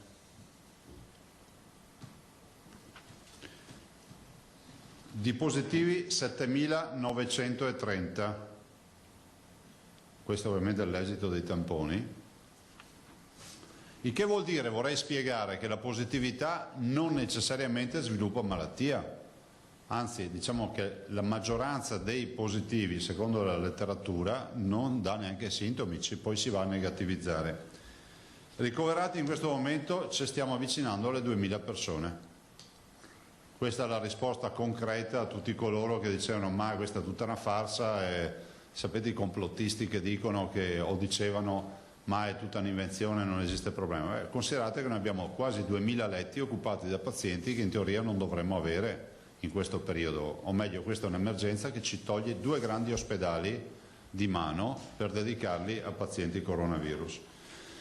Terapia intensiva cresce, 344 persone in terapia intensiva, il che significa 344 persone intubate, seguite dagli intensivisti, che ringrazio assieme a tutti i dipendenti, tutti, da chi fa attività amministrativa, i medici, gli infermieri, gli OS, a chi fa la vigilanza, le pulizie, insomma tutti i dipendenti della sanità. I dimessi sono 655, vedete con piacere che cominciano ad aumentare il numero di pazienti dimessi. Purtroppo i morti sono 362. Lo sapete meglio di me che l'influenza non faccia 362 morti in 3 settimane in Veneto. La nota positiva è che i nati questa notte sono 95. Quindi 91 2 giorni fa, 84 ieri, 95 oggi. Quindi i veneti si difendono ancora bene. Detto questo, preoccupazioni. Prima, le case di riposo, poi vi lascio anche all'assessore Lanzarin. Sapete che le case di riposo non sono a gestione regionale, non sono nostre, però sentiamo la responsabilità di farne una vigilanza ancora più serrata dal punto di vista sanitario, nonostante le case di riposo abbiano il loro presidio sanitario, siano a gestione totalmente autonoma, con professionalità, governance, nominata spesso dai comuni o dai privati, dipende dalla conformazione della casa di riposo, però le case di riposo hanno la difficoltà di avere dei pazienti che sono i candidati ideali di questo mostro che si chiama coronavirus. Spesso pazienti cronici, pluripatologici, che hanno magari del diabete, che hanno insufficienza respiratoria, insufficienza cardiaca, che hanno insomma qualche grana, che sommata al coronavirus ci porta poi ai bilanci che conoscete. Noi non è che possiamo buttare la spugna e dire diamo un colpo di chiave alle case di riposo, scusatemi l'espressione, e la chiudiamo lì. Noi vogliamo che tutti coloro che possono salvarsi dal coronavirus si debbano salvare. Stiamo valutando con serietà, ne abbiamo fatto una lunga discussione anche questa mattina in videoconferenza con i direttori generali, perché uno dei focus stamattina è stato proprio quello delle case di riposo. Voi vedete che la mortalità ci arriva dalle case di riposo, è inutile che vi parli di Merlara, ma vi potrei parlare di Casafenzi, di Conegliano, piuttosto che di altre realtà. Siamo molto preoccupati e dobbiamo verificare fino in fondo che siano ben separati i percorsi, dobbiamo verificare fino in fondo e avere la garanzia che questi pazienti siano assolutamente isolati rispetto agli altri che non sono positivi. Dobbiamo essere certi della messa in sicurezza dei cittadini che ci lavorano dentro, fermo restando che la Regione lo fa volentieri, ci mancherebbe di più, ma che non passi l'idea che la mascherina che manca in una casa di riposo, che peraltro manca anche in ospedale, sia colpa della Regione. Che no. Noi le mandiamo le mascherine, quelle che abbiamo, ma voglio ricordare che non vietava a nessuno che le case di riposo si riempissero di magazzini di mascherine, perché non vorrei passasse il concetto che quella è una landa diciamo abbandonata della Regione. No, noi abbiamo 68 ospedali a cui pensare, 54.000 dipendenti, siamo assolutamente, guardate, nel piano di distribuzione dei dispositivi, con l'assessore Lanzarin tutti i giorni ci facciamo dire cosa si sta mandando alle case di riposo, però voglio ricordarvi che di dispositivi sul mercato non è che si fa baldoria, si cominciano a trovare tante mascherine chirurgiche, ma siamo anche convinti che la vera messa in sicurezza sia quella, in alcuni casi, con la presenza del paziente Covid, della FFP2, cioè FFP2, che ormai è diventata una mascherina di base. La chirurgica serve per tutte le attività, diciamo, medicali in ospedale, ma non dentro una terapia intensiva, non dove hai il malato di malattie infettive, questo è logico. L'altro aspetto, voglio dirvi che ci sono delle buone novità, sono passate le sperimentazioni, non solo di Avigan, perché Avigan è la novità, no? Quindi abbiamo il protocollo, adesso inizieremo, ma abbiamo anche, e questo ve l'ho detto ieri, Avigan, questo farmaco giapponese, peraltro sentivo un amico che mi informa quotidianamente sul Giappone, mi diceva stamattina alle 7, mi ha detto guarda, penso che tra 2 ore a Tokyo e in Giappone daranno la notizia che chiuderanno per 21 giorni, chiuderà tutto per 21 giorni, tanto per parlare di restrizioni.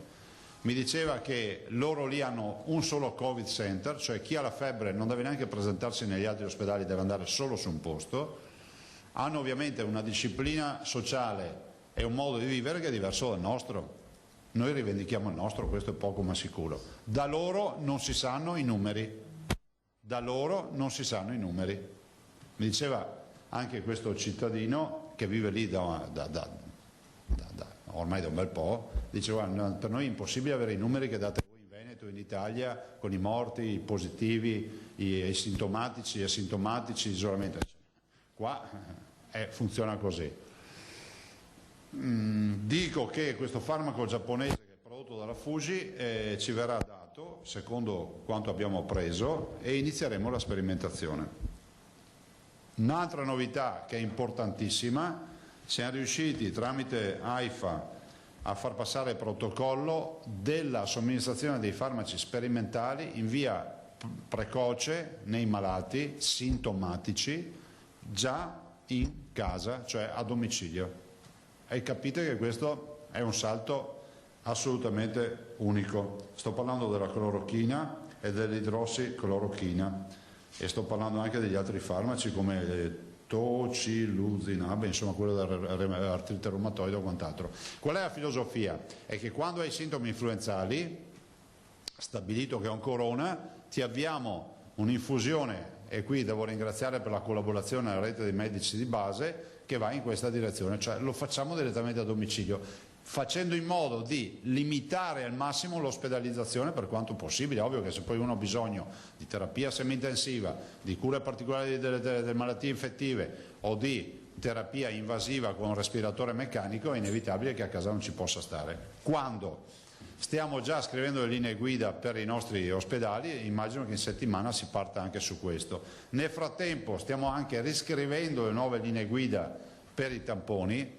Io vedo che ogni tanto c'è qualcuno che dice ma Zai ha detto i tamponi, ma i tamponi, ragazzi, ne abbiamo fatti 85.000, la nostra capacità oggi è di 10.000 ad oggi, con tutti gli annessi e connessi, 10.000 tirata per i capelli perché stanno mancando reagenti.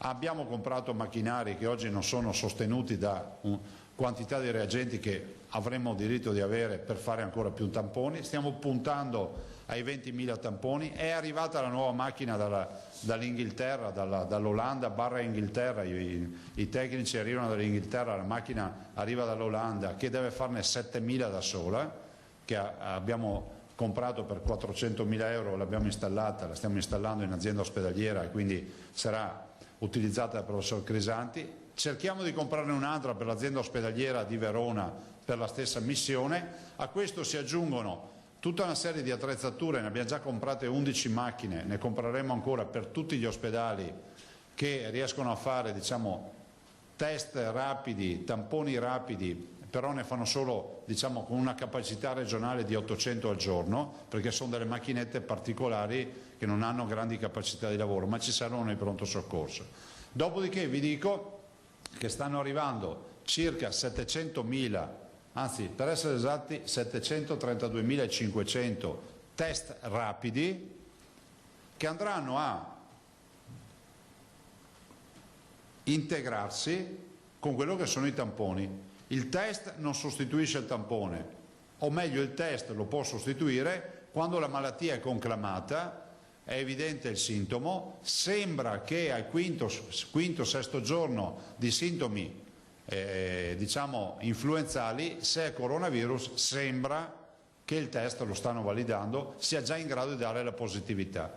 Ovvio che se riuscissimo a incanalare anche il tema del test con più velocità, perché ci trova gli anticorpi, lo facciamo in un quarto d'ora con una puntura su un dito, una goccia di sangue e via. Non c'è la trafila del tampone che entra in narice, entra in gola, va in laboratorio, viene analizzato, ci vogliono ore se non giorni, insomma è tutta un'altra storia. Ne abbiamo 700.000. Ovviamente li utilizzeremo all'interno degli ospedali sempre per mettere in sicurezza i nostri operatori. Nelle case di riposo, anche qui abbiamo deciso nelle case di riposo, e continueremo ovviamente integrando, ovviamente oggi il tampone sarà sempre più strategico assieme al test per quanto possibile per il tema della somministrazione domiciliare del farmaco, perché noi lo dobbiamo somministrare al positivo.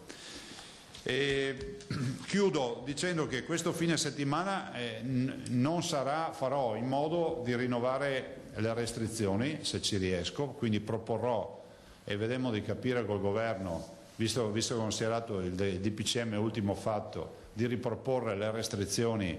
Mi spiace per i veneti, ma io devo tutelare l'interesse e la salute dei veneti, e anche a quelli che non piace funziona così, ci vuole sempre qualcuno che decida, e le cose non belle da decidere ad esempio sono quelle di dire purtroppo ai veneti di fare questo grande sacrificio di stare a casa, o meglio muoversi nel raggio di casa nel raggio di 200 metri, sono 263 passi. I dati positivi ci sono, che le restrizioni che abbiamo portato con la chiusura dei supermercati la domenica, ma in particolar modo, lasciatemelo dire, quella di restare a casa, perché i veneti sono stati bravi a rispettare le regole, ecco, questa restrizione ci dice che il modello matematico, e l'assessore Buttacin che lo controlla costantemente, anche adesso lo sta controllando, ci dice che noi come realtà siamo in ritardo di almeno 3 giorni, possiamo dire 3 giorni, 4 giorni sul modello matematico. Una settimana fa, o meglio 10 giorni fa, sfioravamo tutti i giorni il modello matematico, quindi voleva dire che tutti i giorni ti diceva oggi c'è un proiettile, puff, spara e funziona. Invece adesso abbiamo 4 giorni di ritardo, il che vuol dire che l'unica roba bella nella vita del ritardo è che siamo in ritardo, quindi vuol dire che sta funzionando la restrizione. Come vi dico io, la vera cura per il coronavirus siamo noi veneti. Dobbiamo restare in casa, un appello lo faccio a tutti coloro che possono stare in casa. Chi deve andare a lavorare purtroppo no, e chi ha impegni inderogabili come andare a fare una visita in ospedale, andare a trovare un parente o quello che sapete, purtroppo no, però il mio invito è a ridurre al minimo le uscite. Evitate di fare riunioni condominiali, come vi dico sempre, aperitivi condominiali, di mandare giù i bambini nel parco giochi perché tanto sono bambini, perché il vettore del contagio può essere chiunque. Agli anziani la preghiera di stare in casa, un ringraziamento a tutti i volontari che si stanno adoperando per portare ad esempio la spesa agli anziani. E questa è una grande sfida, ma se vi fate portare la spesa, come lo dico ai miei genitori, ve la dovete far lasciare fuori dalla porta di casa, non fare una partita di chiacchiere con chi vi ha portato la spesa, e se no non funziona. Io capisco che la logica del contagio è una logica a volte distante dal nostro modo di pensare, ma oggi purtroppo dobbiamo dire che ognuno che si avvicina a noi può essere colui che ci manda in terapia intensiva. Dovete vederla così. Quando vedete una persona, vi do questa brutta suggestione, vedetevi già col tubo in bocca. E serve così. Inutile che vi stia a dire cercate il metro, evitate. Se avete bisogno di ragionare sul metro di distanza, vuol dire che avete una cosa impellente da discutere con una persona con la quale non potete evitare di discutere. Ma non andate via con la scusa del metro per parlare col vicino di casa, perché non serve. Andate a fare la spesa non 8 volte al giorno, ma andateci quando è necessario facendo una scorta. Lo dico a chi va a fare la spesa, e in generale per tutte le attività che sono a domicilio approfittatene. E qui ringrazio tutto il mondo dei supermercati, dei negozi, di coloro che vendono alimentari, perché sono eccezionali anche nell'aver organizzato il delivery, no? Come si dice in inglese, no? Portare a casa, no? La distribuzione familiare. Ecco, per gli anziani direi che il consiglio massimo che do è di chiudersi a casa. Stare in casa, chiudersi in casa e poi il mattino aprire le finestre di casa, di tutta la casa, e arieggiare, perché una delle regole per fare uscire questo virus, che se c'è fluttua nell'aria, lui non vola, però resta sospeso come le particelle, è quello di arieggiare i locali. Questo è fondamentale. Quando vi arriva la spesa, lo dico sempre ai cittadini, ricordatevi che può anche restare sul packaging, quindi sugli incarti della spesa, sulla sportina di plastica o quant'altro. Magari buona pratica è prendere la spesa con i guanti di lattice, appoggiarla, se uno ha un terrazzino la lascia fuori all'aria, se non ha un terrazzino un po' di acqua e alcol, cerca di pulire le bottiglie, un po' strofinarle con dell'alcol o dell'acqua e alcol o varechina per metterle nel frigorifero o nella dispensa. L'importante è sempre arieggiare, disinfettare e lavarsi spesso le mani. Lavarsi spesso le mani, perché le mani potrebbero avere la particella del virus, perché l'avete toccata dalla sporta della spesa piuttosto che da una maniglia sporca o quant'altro. Vi toccate la bocca, vi contagiate e poi dite ma io non ho mai visto nessuno. Sì, ma hai avuto un vettore che in quel caso non era un uomo, ma era magari una sporta di plastica piuttosto che qualcos'altro. Quindi la preghiera ancora in questa settimana di restare a casa. Poi i conti li faremo tra martedì e mercoledì, vi dirò cosa ha pesato un altro fine settimana di quelli ferrei. Vi dico, ci sono realtà, pensate, Tokyo ha 20 milioni di abitanti e avranno una serrata per 21 giorni. Noi speriamo di venirne fuori velocemente. Vi ripeto, oggi l'emergenza per noi sono le case di riposo. Ci sentiamo abbastanza tranquilli ancora per qualche giorno sul fronte delle terapie intensive. Abbiamo allestito, stanno arrivando macchinari. Noi vi garantiamo le 825 terapie intensive che abbiamo detto. Siamo attrezzati assolutamente con la partita degli ospedali che abbiamo rivitalizzato. Vi ricordate che abbiamo i famosi 5 ospedali vecchi rimessi in moto, abbiamo 740 posti letto pronti e oggi sempre più vedete quel disegno che magari era incomprensibile 10 giorni fa, vi ricordate? Noi vi dicevamo Covid Center, gli ospedali vecchi, le terapie intensive, sembrava quasi una roba che qualcuno descriveva un'esagerazione, purtroppo non è un'esagerazione perché mai avrei pensato di dover dire che in Veneto presentare un bollettino con 362 morti. Allora guardate, io vi lascerei un attimo la parola per farmi 2 domande, poi faccio accomodare qui Franceschi per darvi la comunicazione. Quindi fate con le domande e poi passo la parola a Franceschi. Per una volta, per rapidizzare, ragazzi, posso fare subito i giornali che ne ho solo 3 o 4? Vai.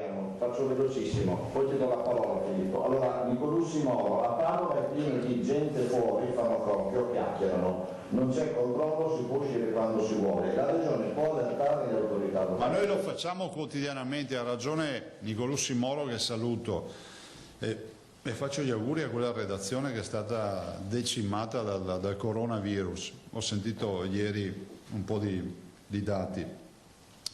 Dico che noi le segnaliamo, faccio appello ai prefetti e alle forze dell'ordine di essere assolutamente ferrei. Vi ricordo che non c'è più il tema del penale, adesso sta diventando un problema pecuniario, cioè costa fino, se non ricordo male, a 3.000 euro la trasgressione, non vorrei dire una boiata, ma se non ricordo male erano 3 o 4.000 euro, ecco, grazie. E poi guardate, ieri sera ho parlato con un sindaco, è stato cortesissimo, ho parlato con il sindaco di Cervarese, per dei test che voleva fare e mi dice che ha addirittura dei cittadini positivi che deve controllare perché escono di casa.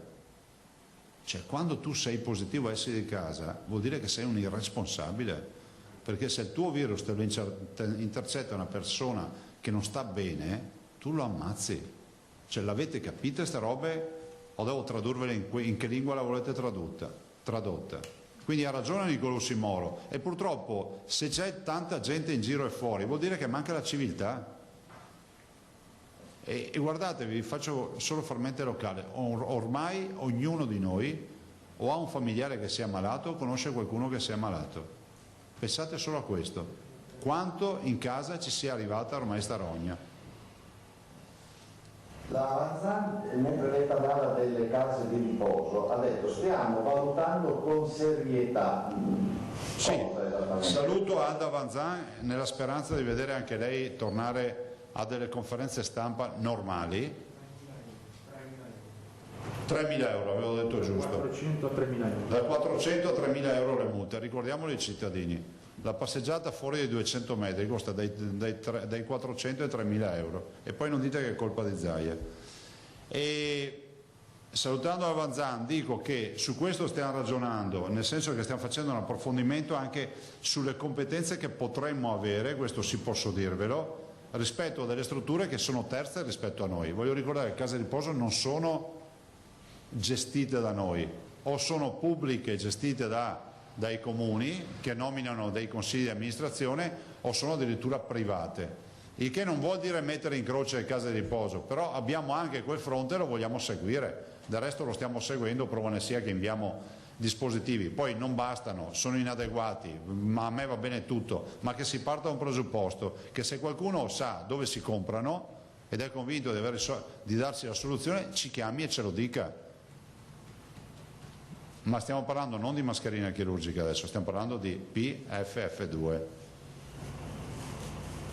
Galvan, ANSA, lei ha già detto appunto che comincerà la somministrazione domiciliare dei farmaci, voleva sapere se si può ipotizzare quanti pazienti saranno e se abbiamo già un target della prossima settimana. Ma guardate, è una forma di ospedalizzazione leggera per persone assolutamente in grado di gestirsi, cioè non stiamo parlando di persone diciamo moribonde a letto e le lasciamo a casa invece che ospedalizzarle, no, stiamo parlando di una forma di gestione di pazienti sintomatici che sono assolutamente in grado di respirare autonomamente e quant'altro, che magari hanno la febbre, e quindi il numero quale sarà? Stiamo facendo proprio un protocollo applicativo in maniera tale che sarà pronto, io immagino, tra stasera e domani abbiamo la prossima riunione alle 10:30, ne abbiamo una prima alle 9, che qualcuno non pensi che ci alziamo tardi e facciamo la riunione alle 10:30, e proprio per definire anche il modello tipo del paziente da trattare. Considerate che qui è fondamentale, e li ringrazio, la collaborazione dei medici di base e tutta la rete che si formerà, perché dovremmo avere delle task force anche per questo. Anche qui evitate dopo fra 3-4 giorni di dire Mazzai aveva detto, cioè, io dico le cose come si devono fare alla perfezione, dopo capite che la mela a metà non riesce nessuno a tagliarla, sfido chiunque a riuscire a tagliare una mela perfettamente a metà. Per dirvi cosa, che c'è quello che le direttive che stabiliamo, poi ci sono tutte le eccezioni che confermano la regola, perché qua siamo diventati un popolo di farmacisti, tutto poche altri.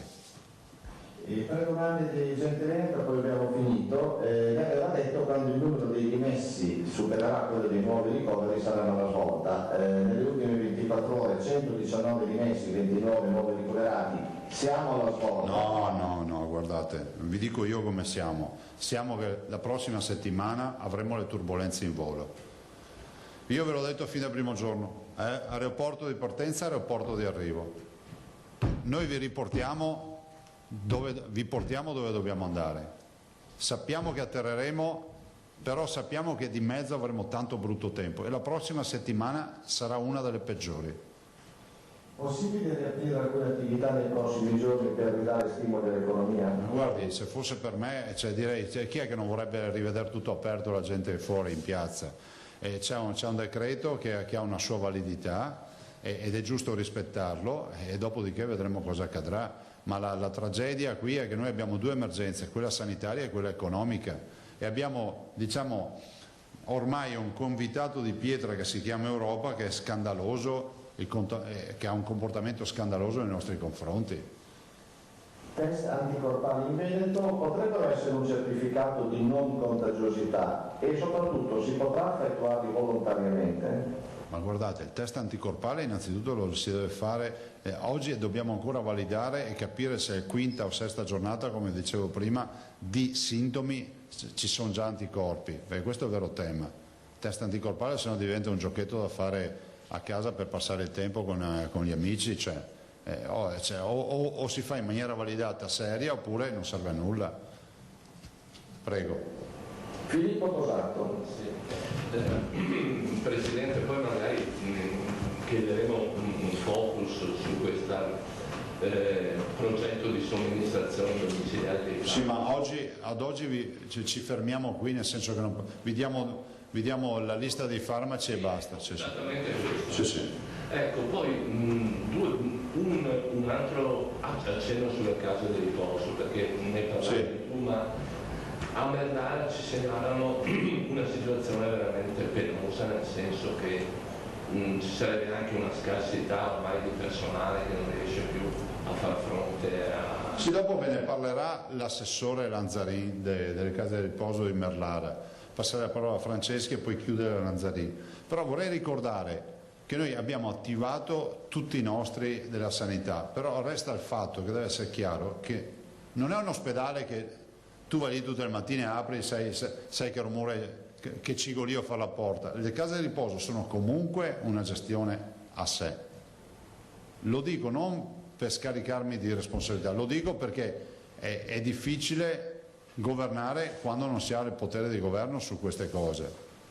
Dopo io capisco che è facile far tutt'uno, dire tutti quelli che stanno male sono tutte competenze della regione. Sì, è vero, abbiamo competenza sanitaria, ma le case di riposo hanno un loro presidio sanitario che pagano autonomamente, hanno un loro consiglio di amministrazione, fanno le loro scelte aziendali e hanno degli ospiti per i quali ovviamente debbono provvedere al mantenimento, alle cure o quant'altro. Noi siamo a fianco delle case di riposo, però in un momento non facile. Prego. Ecco, a proposito degli affollamenti, dei possibili assembramenti, qualcuno segnala che siccome l'ordinanza del Consiglio dei Ministri consente ai garden center, cioè ai centri di distribuzione di fiori, piante, piantine, eccetera, eccetera, di operare. Ma guardate, io dico... Oggi insomma prevedono un certo affollamento. Sì, ma guardate, io non la condivido sta roba, non la condivido. Cioè lo slogan deve essere meglio una primula o una terapia intensiva, fate voi. Cioè a me spiace per quelli di Garden, mi spiace veramente, ma se siamo convinti che ci sia, come si può dire, salvacondotto semplicemente perché si può andare a comprare la primula per piantare sul giardino, io posso anche capire che chi ha scritto sta norma sia stato, come si può dire, preso dalla volontà di dare un minimo di parvenza di normalità ai cittadini, ma la normalità è stare a casa adesso, non si va in giro a comprare le primule e queste storie qua, perché vi fate male, finite in terapia intensiva, finite in malattie infettive, vi dobbiamo mettere il CPAP, il casco, c'è il rischio di perdere la vita, le volete capire o no ste robe? Cioè come papà che ti dice no, beh, quando ne ho patentato rispetta i limiti, boh, il limite è 110, vabbè, ma se vado anche a 112, 113 basta che rispetto un po' il limite, no, rispettare il limite proprio vuol dire rispettarlo e il limite oggi è stare a casa. Possiamo solo dirci qualcosa in merito la prossima settimana, ha detto che sarà la più... Sì, il modello ci dice che comunque la prossima settimana per noi sarà determinante, cioè sarà la settimana che ci darà la direzione. Dovremo arrivare alla fine della settimana, il modello è molto chiaro, se avremo un'impennata perché comunque ci sono dei fattori, anche guardate, sono dei fattori oggi non noti, nel senso che se guardate il bollettino abbiamo dei giorni che sembra che si possa chiudere tutto e sbaraccare e dei giorni dice Madonna ma cosa sta succedendo? Guardatelo sul fronte dei decessi ad esempio o delle terapie intensive, però la prossima settimana, tutta la settimana ci darà una direzione ed è fondamentale che osservare con attenzione la prossima settimana, per questo io vi prego di stare a casa questo fine settimana, anche perché questo ci aiuta a capire. Dopodiché la mia ordinanza, vi ricordo, è valida fino al 3 di aprile e cercherò di rinnovarla ancora, se me la fanno rinnovare. Altro? Se non ci sono altre domande, il dottor Franceschi... Passo la parola a Fabio Franceschi e poi all'assessore Lanzarì. Fabio Franceschi sostanzialmente è venuto con una buona notizia, io ho dato tutte quelle cattive, lui viene con quella buona. No, vieni qua. No, però non sento... Anche perché c'è la diretta, c'è tutto. No, resta qua. Prego. Bene. Qualche giorno fa ci siamo sentiti col Presidente e abbiamo visto che la donazione di 2 milioni di mascherine qualche risultato cominciava a darlo. Qualche risultato cominciava a darlo. Abbiamo visto che il momento è un momento difficile e che comunque era insufficiente, quindi rinnoviamo oggi un'ulteriore fornitura di 2 milioni di mascherine e stiamo valutando dove riuscire ad ottenere ulteriori supporti per portare ordini ulteriori di ulteriori 2 milioni. La situazione per noi è dovuta perché quando vediamo, ultimamente stiamo frequentando gli ospedali per le consegne, vediamo persone che lavorano 18 ore al giorno e che non mollano mai, ci sembra dovuto dare un ulteriore supporto a tutto quello che è il nostro territorio. Stiamo cercando di fare il nostro meglio e speriamo che venga riconosciuto quello che è il nostro apporto a questo momento abbastanza difficile, per non dire molto difficile. Ecco, questa era la nostra comunicazione, la nostra volontà. Spero che nei prossimi giorni di poter riconfermare ulteriori supporti, ulteriori forniture a supporto di questa situazione. Grazie. No, io desidero ringraziare Fabio Franceschi perché alla fine ci ha donato quanto? 4 milioni. 4 milioni con questa, che sia chiaro che non stiamo comprando mascherine, o meglio elementi di protezione individuale. Sì, mascherine. Voglio ricordare, siccome ogni tanto vedo che c'è qualche sapientino in giro che sa tutto, per me i premi Nobel incompresi e anche ignoti, allora voglio ricordare che questi dispositivi sono realizzati in base all'articolo 16 del decreto, non è che sono invenzioni, e se magari Franceschi ci dice anche quali sono le caratteristiche tecniche del prodotto. Beh, tecnicamente allora il prodotto tranne le mascherine chirurgiche che sono prodotti certificati, ma hanno solo la certificazione perché in base, il momento è molto difficile che il Ministero ci autorizzi perché ne ha più di 3.000 e quindi i tempi sono abbastanza lunghi. Però da tutti gli esami è una mascherina che ha una barriera al 98%, quindi la si potrebbe tranquillamente dichiarare mascherina chirurgica di primo livello, però manca la certificazione. Anche noi ha fatto un po' male vedere che più di qualcuno diceva che era un pezzo di carta. Se il nostro è un pezzo di carta, il 97% dei prodotti che sono nei supermercati avete già capito che cos'è. Quindi dispiace, però noi guardiamo più che altro su 10 persone 10 persone su 100.000 hanno criticato, quindi è una percentuale esigua. A noi interessa essere vicini al nostro territorio e siamo sicuri che queste mascherine stanno portando dei buoni risultati che riducono sicuramente le persone, la percentuale di persone che si vanno ad infettare.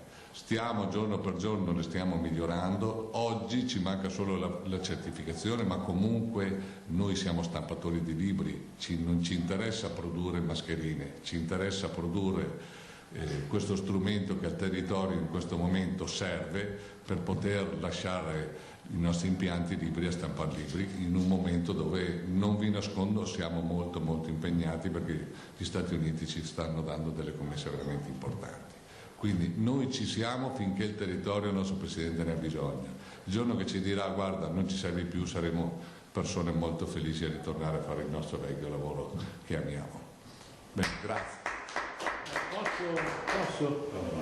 Cosa risponde il dottor Franceschi a chi la accusa di una grande operazione di marketing, sia proprio diretta? Guardi, a oggi ci hanno fatto vedere quello lì in fondo è l'amministratore delegato del gruppo.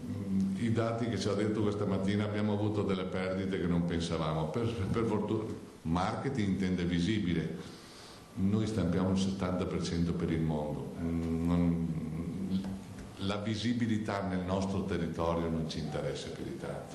Se lei mi dice è vero che cominciate a produrre mascherine, abbiamo un ordine di 200 milioni di mascherine per il nostro primo editore americano che si chiama Random House Penguin, lì posso dirle che magari può essere un'operazione di marketing, ma neanche tanto perché insomma ne hanno l'esigenza e ce le pagano. In Italia questa operazione è stata solo ed esclusivamente fatta perché il Presidente, e non le nascondo che non è che ci ha tanto chiesto, ecco,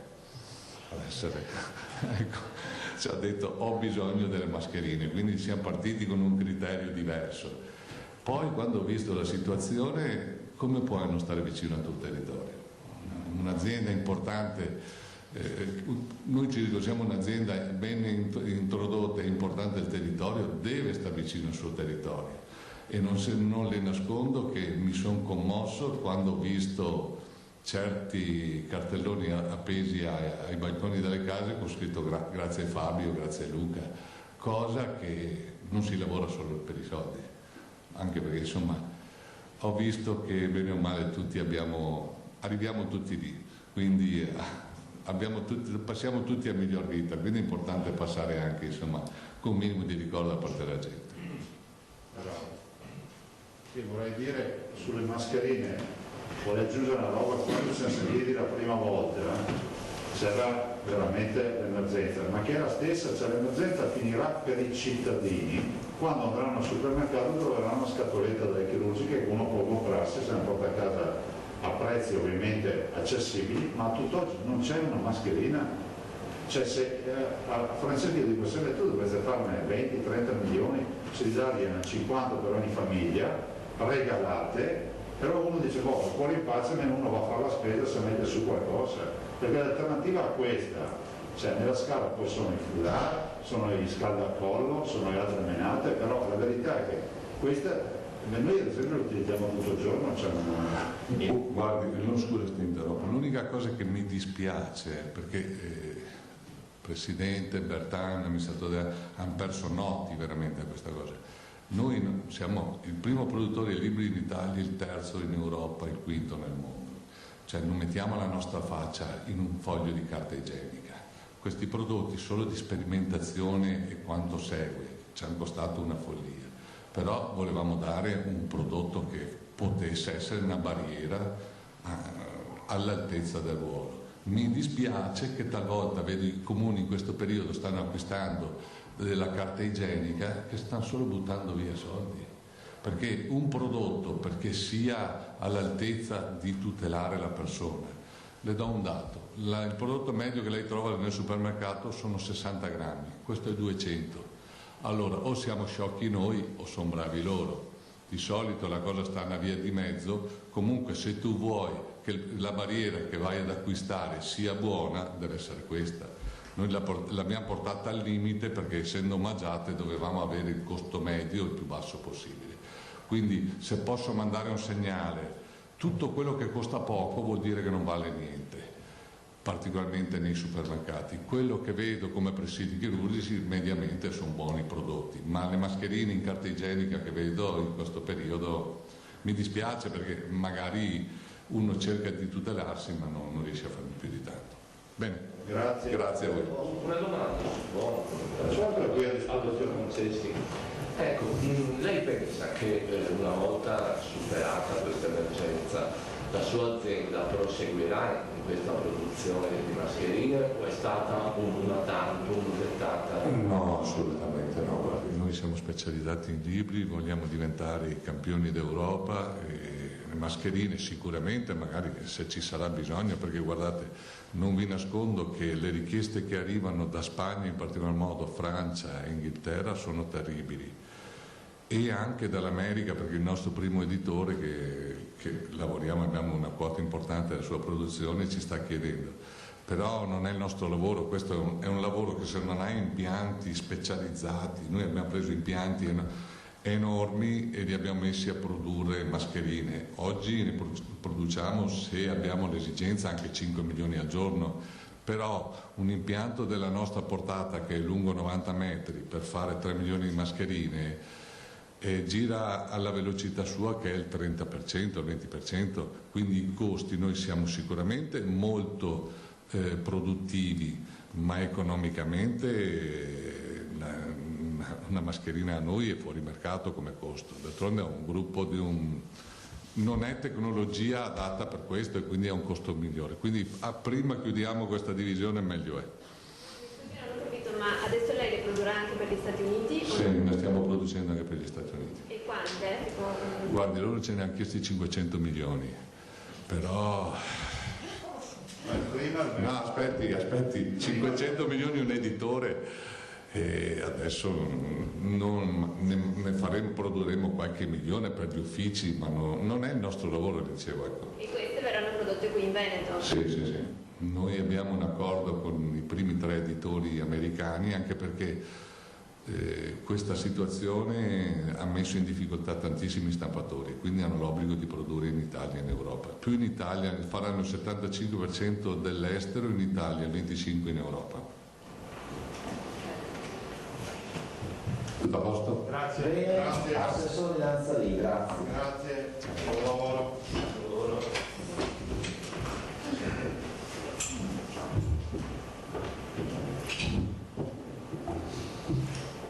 Allora, come diceva il Presidente, la situazione è molto attenzionata rispetto alle strutture per anziani e quindi monitoriamo quotidianamente l'evoluzione, quindi con i dati sugli ospiti che risultano positivi e gli operatori che sono positivi e quindi non possono continuare a fare servizio di assistenza all'interno delle strutture. Come diceva il Presidente, abbiamo iniziato tramite le aziende sanitarie a fornire dei dispositivi, chirurgiche in particolare, che sono quelle che abbiamo meno problemi oggi, però poi rimane comunque il problema dei dispositivi insomma, a 360 gradi.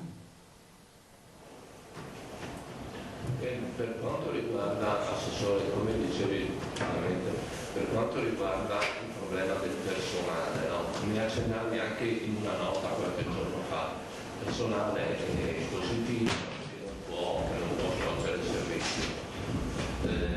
C'è la possibilità di dare una mano nelle situazioni, almeno ho fatto l'esempio di Merlara perché ci arrivano segnalazioni dirette, ma dove situazione critica? Allora, sul personale stiamo cercando anche qui di fare un po' il punto di incontro, come dicevo le altre volte, tra le esigenze delle strutture e quello che c'è. Quindi anche con UNEVA, URIPA, la cooperazione sociale, quindi Lega Coop piuttosto che Feder Solidarietà eccetera, ci sentiamo, si sentono le strutture regionali per cercare di far incrociare, quindi dove c'è questo problema di mancanza del personale, di cercare di dare una mano concreta. Stiamo ragionando, ma qui appunto c'è una discussione in itinere, quindi vedremo la settimana prossima, rispetto, dicevo, a quelle figure che sono quelle che oggi sono impegnate nei centri diurni, quindi i CEUD per capirsi, piuttosto che il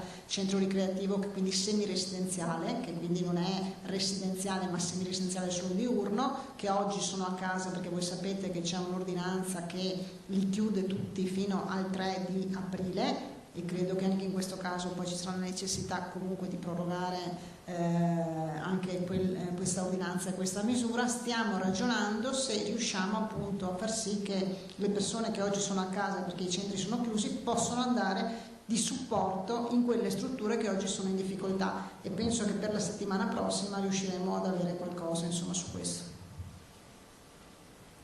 Senta, prego. Buongiorno. È notizia di stamattina che c'è stato anche un suicidio a Busselice, un anziano che si è gettato dalla finestra. Probabilmente è la disperazione, il fatto di vivere in una situazione di reclusione, tra virgolette, di isolamento, ma anche di un virus che gira nelle mura che si frequentano, che si abitano.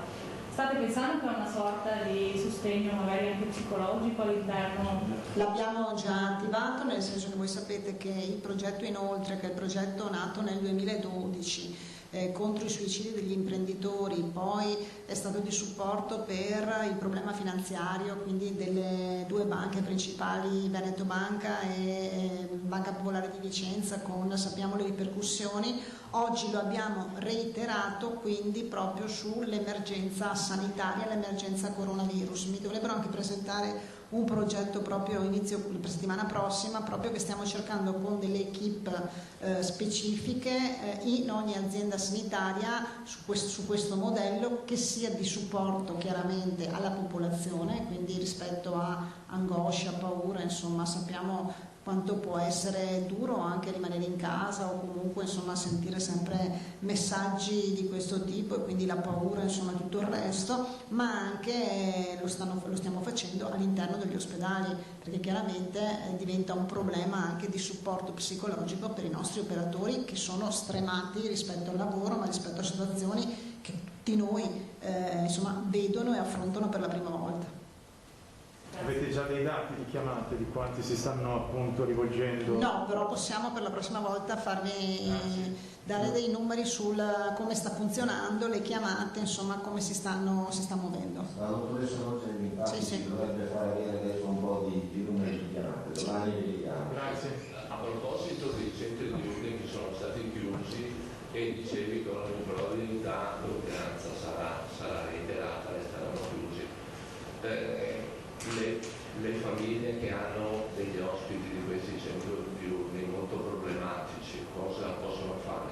Che consiglio? Ma io capisco e comprendo la difficoltà delle famiglie con ospiti e con appunto figli con disabilità grave, che quindi anche non frequentare vedono sicuramente un stop a quello che può essere anche le proprie capacità di tenere diciamo in attività determinate manualità, però oggi credo che prima di tutto deve venire la salute, quindi il mantenimento di questa, e sappiamo che pensare di riaprire l'accompagnamento, poi insomma mettiamo a rischio molte più persone, le famiglie, gli operatori e quant'altro, quindi io credo oggi non è sicuramente questa la situazione, quindi non possiamo permettercelo.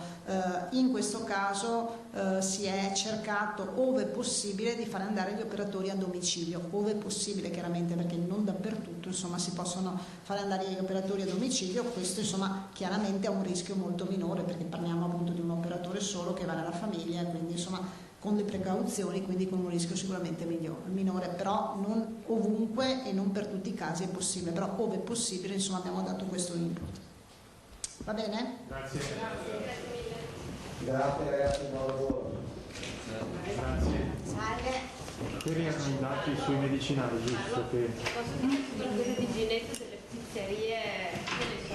Ah, Ginetto, sì, ma già fosse una richiesta interna, non una domanda. Sì, ma mi sembrava inopportuno chiederlo. Allora, queste le parole avete sentito dell'assessore Lanzarin che ha chiuso la conferenza stampa consueta di oggi. Anche oggi molte cose, fra poco faremo una sintesi con il nostro Filippo Fois, ci collegheremo in diretta con lui. Ha parlato Zaia sia delle case di riposo insieme all'assessore Lanzarin, quindi un focus su quello e sul giro di vite che si vuole dare per aiutare le case di riposo, che sono in questo momento diciamo il fronte più fragile e dove c'è maggiore emergenza.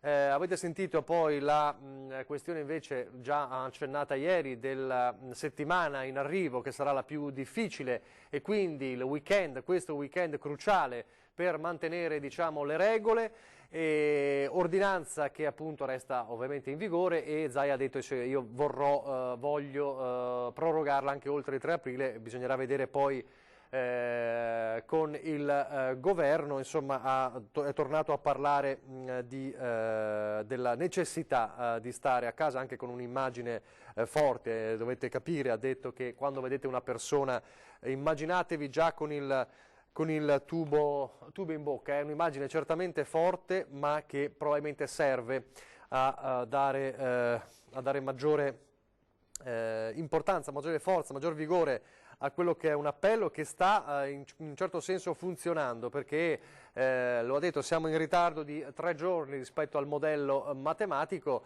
ed è un segnale importante, ma bisogna mantenere questa situazione, anche perché lo ha ricordato, ricordandolo anche a chi sta parlando di una pandemia falsa o di un finto problema, che ci sono 1903 persone ricoverate in questo momento per il coronavirus in Veneto, 1903 persone. È vero che nella maggior parte dei casi non si sviluppano i sintomi, sono i casi dei cosiddetti positivi asintomatici, poi c'è una percentuale di decessi che non è alta rispetto al numero dei contagiati, anche se 362 morti per un'influenza in 3 settimane non si sono mai visti, ha detto Zaia. Il problema è fondamentale, anche in chiave futura, sono quei 1903 ricoverati, sono posti letto che diciamo sono tolti, chiamiamoli così, agli altri malati. È questo l'emergenza da evitare. E poi avete sentito Franceschi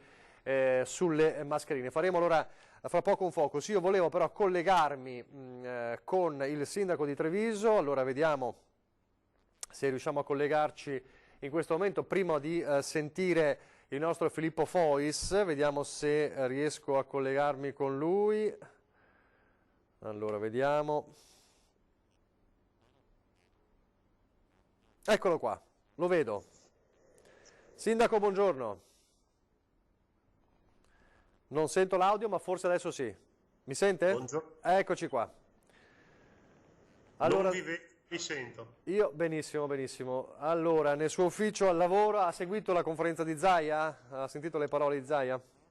Non sono riuscito a sentirle perché sono di ritorno dalla Protezione Civile, che stiamo completando la distribuzione delle mascherine. Ci dia aggiornamenti su questo allora intanto. Ma consentitemi un ringraziamento davvero grande ai volontari della Protezione Civile, agli alpini, al gruppo dei radioamatori che con il supporto della polizia locale hanno fatto qualcosa di davvero straordinario. Quindi con oggi noi andiamo a completare il primo giro di distribuzione, completato anche con il porta a porta, quindi alle persone anziane, alle persone che non possono muoversi, ai nuclei familiari che hanno persone con disabilità. Stiamo arrivando nelle case di tutti, abbiamo fatto la prima fase con i check di distribuzione nei vari quartieri in centro storico e ora stiamo proseguendo con il porta a porta, che però siamo praticamente a buon punto, manca 1 o 2 giorni, quindi è stato fatto un lavoro incredibile da parte dei nostri volontari. La settimana prossima, appena arriveranno le altre mascherine, daremo informazione su dove poterle reperire, probabilmente ci appoggeremo alle farmacie. Quindi la settimana prossima la distribuzione cambierà come sistema, come iter rispetto a questa settimana? Sì, noi allora la prima fase dove volevamo portare almeno una mascherina per nucleo familiare per consentire l'utilizzo, che tra l'altro sto vedendo molto efficace in giro perché vedo tantissima gente che le indossa per andare al supermercato, in farmacia, è stata completata. Adesso per le mascherine aggiuntive, per le necessità, ci appoggeremo al 99% alle farmacie, ma nelle prossime ore saremo più precisi. Senta, avete rilevato qualche criticità in questi giorni? Se dove esattamente, se c'è stata? No, criticità, credo che i cittadini stiano dando un esempio di grande senso civico.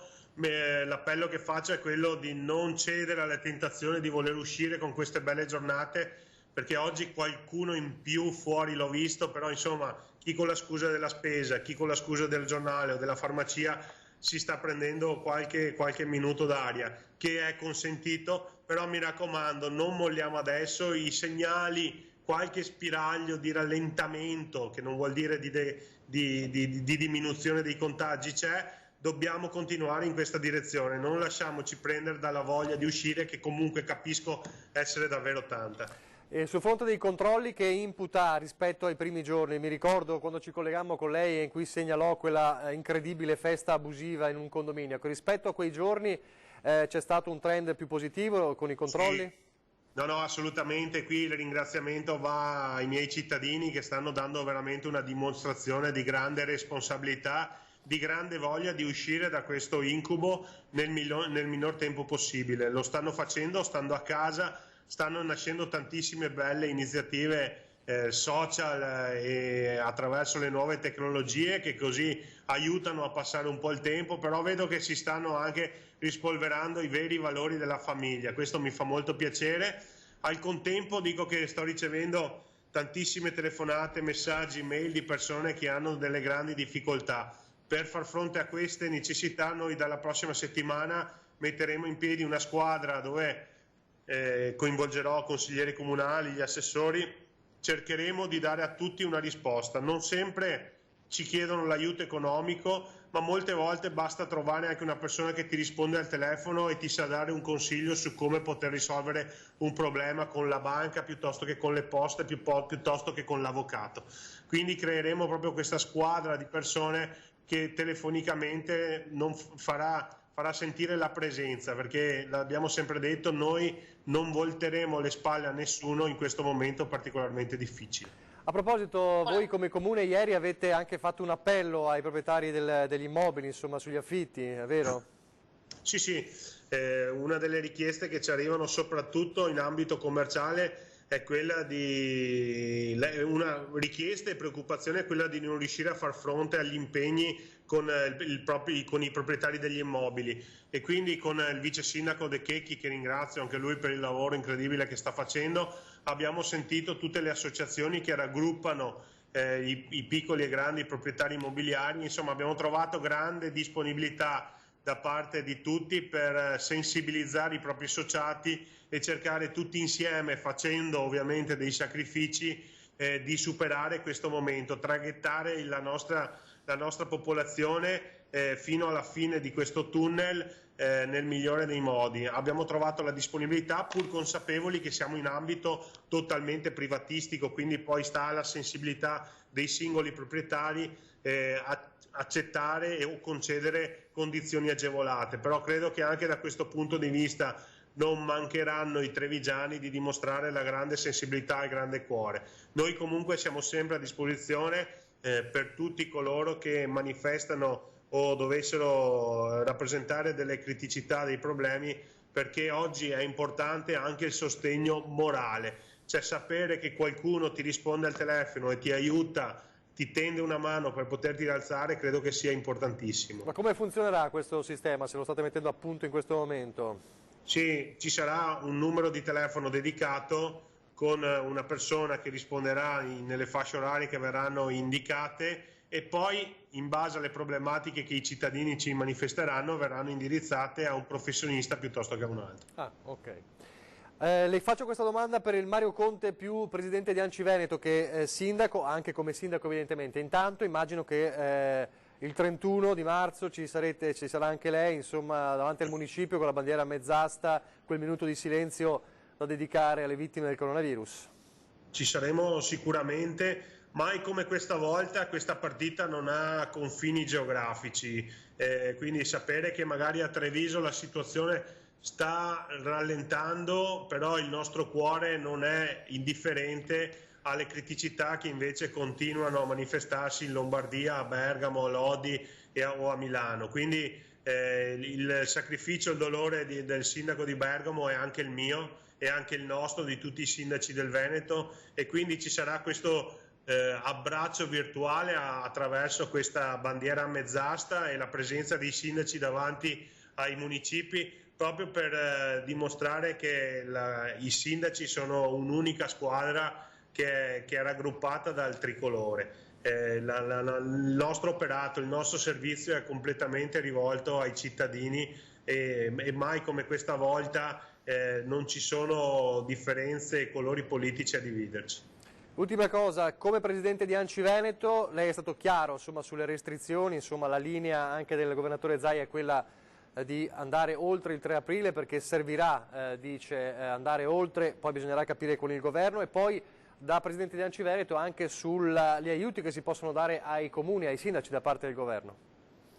Governo che è già in ritardo, ci tengo a sottolinearlo, perché le telefonate dei nostri cittadini noi le stiamo già ricevendo da giorni, in lacrime, gente che non sa come pagare l'affitto, gente che non sa come pagare la spesa del giorno dopo, cioè siamo in ritardo con l'aiuto ai cittadini, questo lo dobbiamo dire a gran voce. Noi come amministrazione comunale possiamo fare poco rispetto a quello che deve fare il governo e quindi lo chiediamo. Nel frattempo però mettiamo in sicurezza la salute dei nostri cittadini, e ha ragione il governatore Zaia, abbiamo fatto un sacrificio fino adesso, non buttiamo via il grande lavoro fatto, i grandi sacrifici fatti, continuiamo in questa direzione e vedrete che meglio ci comportiamo come stiamo facendo in queste settimane e prima ne usciremo. Di questo sono convinto. Il governo però deve obbligatoriamente in tempi rapidi mettere mano al portafoglio, non basta spostare le scadenze, non basta scontare o congelare gli adempimenti dei nostri cittadini, qui servono soldi veri messi nelle tasche dei cittadini e tanti. L'altro giorno mi si chiedeva: ma lei è più preoccupato del bilancio comunale o del bilancio delle famiglie? La mia preoccupazione è sola ed esclusiva al bilancio delle famiglie, è lì che noi dobbiamo concentrarci. Non voglio dire chi se ne frega del bilancio comunale, ma lo dico, a me interessa che le famiglie si rialzino in piedi e ricomincino a lavorare, a produrre, a vivere, perché una volta che questo avverrà i bilanci comunali di conseguenza torneranno a fiorire. Bene, grazie allora, grazie al sindaco di Treviso Mario Conte, buon lavoro. Grazie a voi. Grazie.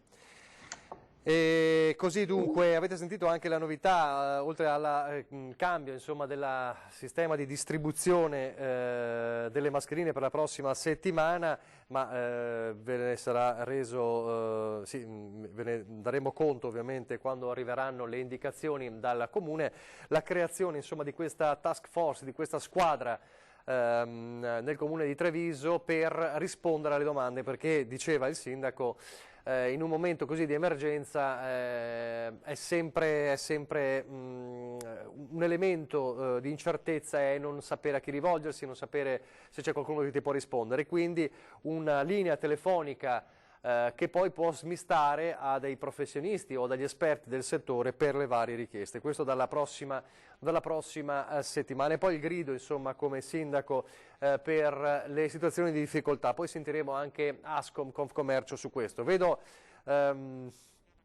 Filippo Fois in diretta. Allora Filippo, è stata un'altra mattinata intensa sul fronte delle novità.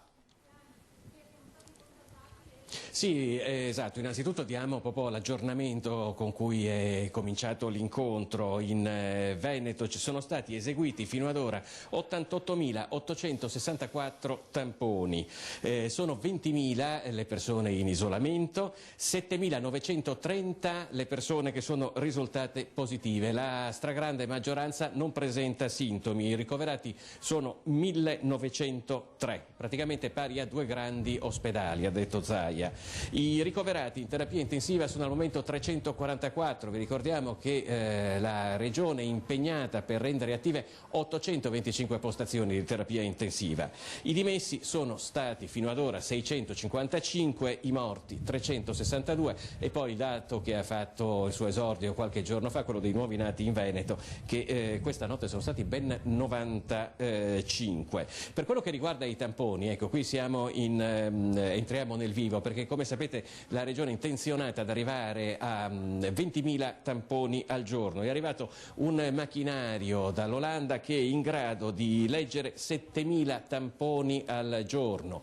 Presto ne arriverà anche un secondo che andrà a Verona, più altre 11 macchinari che già sono in parte in attività, che però viaggiano a un ritmo ridotto, vale a dire leggere 800 tamponi al giorno. Un'altra partita è quella che riguarda invece i test rapidi, che in questo momento ne sono stati eseguiti 732.500, sono più rapidi, si svolgono in 15 minuti, però non hanno la stessa garanzia rispetto al tampone, diciamo comunque un'altra forma di ulteriore controllo rispetto a quella che si sta praticando con i tamponi.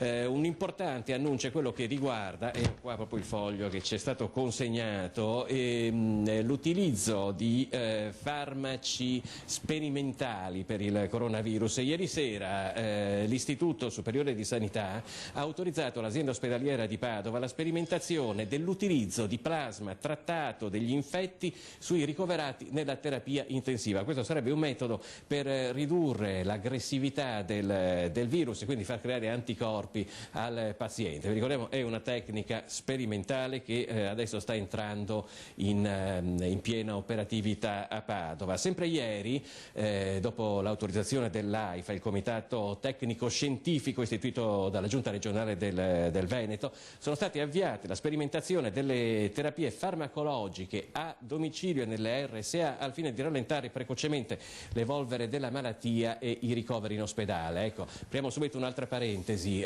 molte persone sono ricoverate, l'avete letto, però per persone che non presentano sintomi particolarmente gravi, il Presidente Zaia ha detto è meglio comunque che rimangano in casa.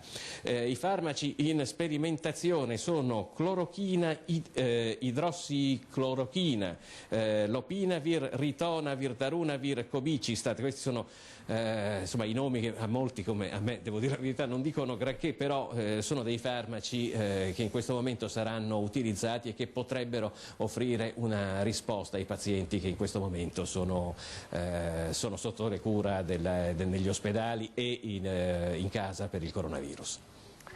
E poi ecco, è tornato a parlare, abbiamo visto anche il patron di Grafica Veneta, Franceschi, che ha parlato della produzione, è tornato a parlare della qualità anche delle mascherine dopo i tanti dibattiti anche di queste settimane, anche in riferimento a ciò che si trova spesso in supermercato e poi di una commessa addirittura dagli Stati Uniti.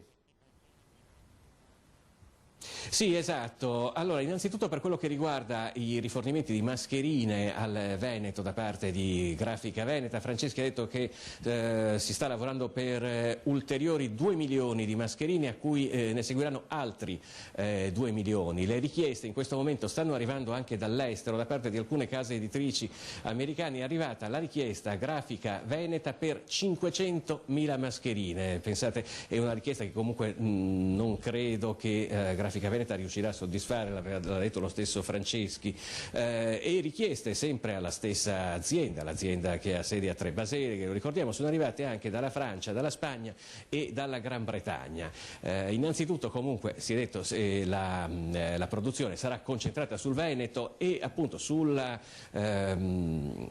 bontà di queste mascherine. Franceschi ha voluto rispondere alle polemiche che si sono registrate in questi giorni. La mascherina ha un alto grado di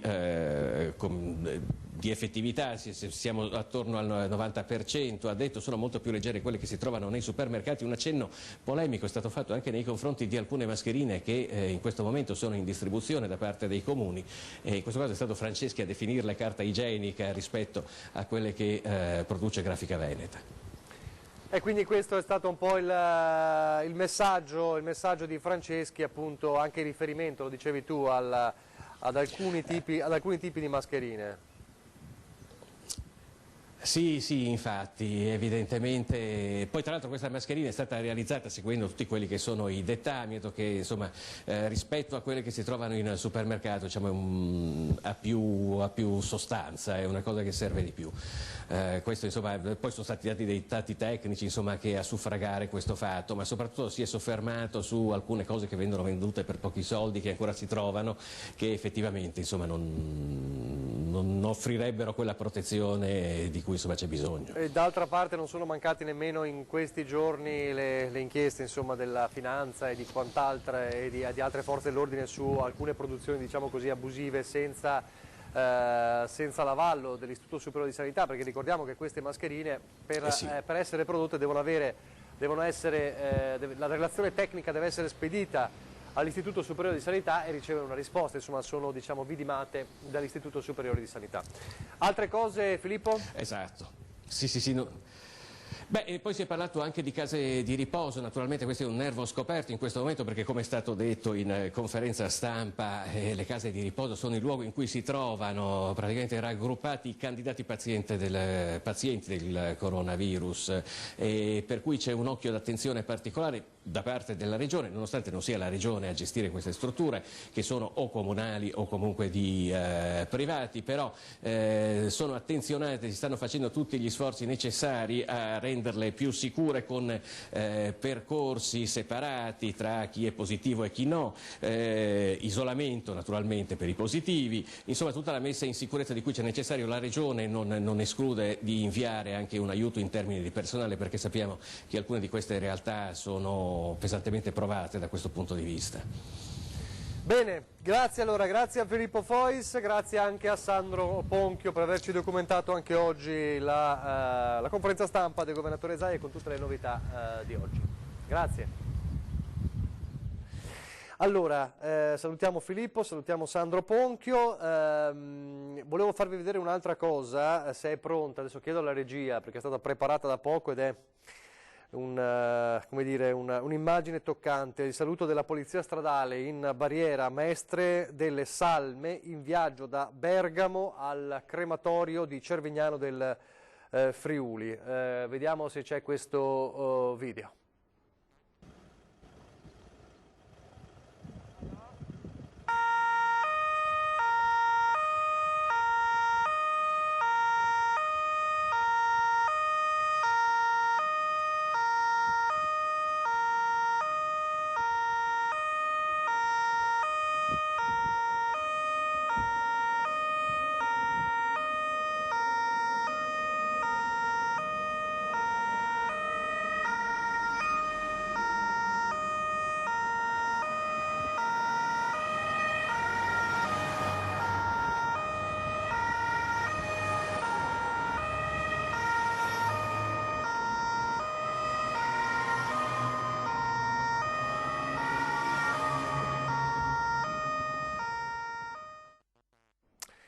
Il saluto ai feretri, alle salme che da Bergamo, come sapete l'abbiamo visto anche nelle settimane scorse, nei giorni scorsi, no? Le salme che vanno in altre regioni per essere cremate perché a Bergamo non c'è più il posto per farlo e questo rende l'idea della situazione in quella città, la città più colpita dell'emergenza coronavirus. Andiamo a vedere un altro fronte che riguarda le rette degli asili. Allora, le ricadute economiche sul territorio ovviamente si fanno sentire e le scuole materne del Veneto decidono appunto di tagliare le rette degli asili del 65% e fanno anche un appello al governo. Sentiamo. Le scuole sono chiuse ma i conti restano aperti, lo sanno bene i vertici degli istituti, lo sanno altrettanto bene le famiglie. È così che la FISM del Veneto, la Federazione delle Scuole Materne Paritarie, ha deliberato sconti nelle rette del 65% e questo già per il mese di marzo. Il che significa per una retta di 160 euro far pagare ai genitori in sostanza il 35-30% che corrispondono a 50 euro al mese, retroattivamente da marzo. Quindi coloro i quali avessero già pagato la retta di marzo, genitori, si andrà ovviamente a scomputare nei mesi successivi, quindi saranno a credito e andremo ovviamente a prevedere questo. L'abbattimento delle rette arriva dopo l'emanazione del Cura Italia, che ha consentito alle scuole paritarie di attivare la cassa in deroga e il fondo di integrazione salariale. Resta la quota di circa il 35% ancora a carico delle famiglie, indispensabile però per garantire la riapertura a emergenza finita. Quello è la linea di galleggiamento, diciamo la linea del Piave, per quanto riguarda la possibilità di garantire il servizio alla volta di, speriamo tutti, maggio, va bene, o al massimo giugno, quando dovremo appunto riaprire. Ecco, quel minimo sindacale è appunto quel famoso 30% che serve per pagare ovviamente le assicurazioni, le utenze al minimo. Le scuole materne paritarie in Veneto sono oltre 900, quasi 95.000 i bambini ospiti. Nel 45% dei comuni della regione l'asilo privato è l'unico a disposizione. Ovvio che anche i sindaci siano mobilitati. A volte abbiamo sindaci che mettono a bambino ulteriori 20-25 euro, andando ad abbattere ulteriormente appunto la retta già scontata per i genitori. È un grosso aiuto. Ma le scuole materne guardano anche agli emendamenti al decreto Cura Italia, con il potenziamento degli ammortizzatori sociali e misure specifiche per le famiglie. Dei contributi straordinari per abbattere i costi delle rette. Ecco, questa è stata una richiesta forte che abbiamo fatto come federazione FISM, ma gli stessi vescovi del nord-est sono stati molto sensibili sul tema e anche loro hanno fatto queste richieste. E dicevamo un altro fronte è quello del trasporto pubblico locale, ad esempio a Treviso con MOM e tanti anche che chiedono di poter veder rimborsato in parte l'abbonamento annuale.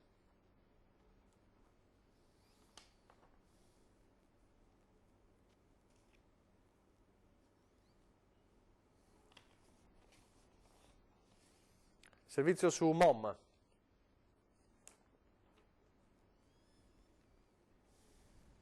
Rimborsi.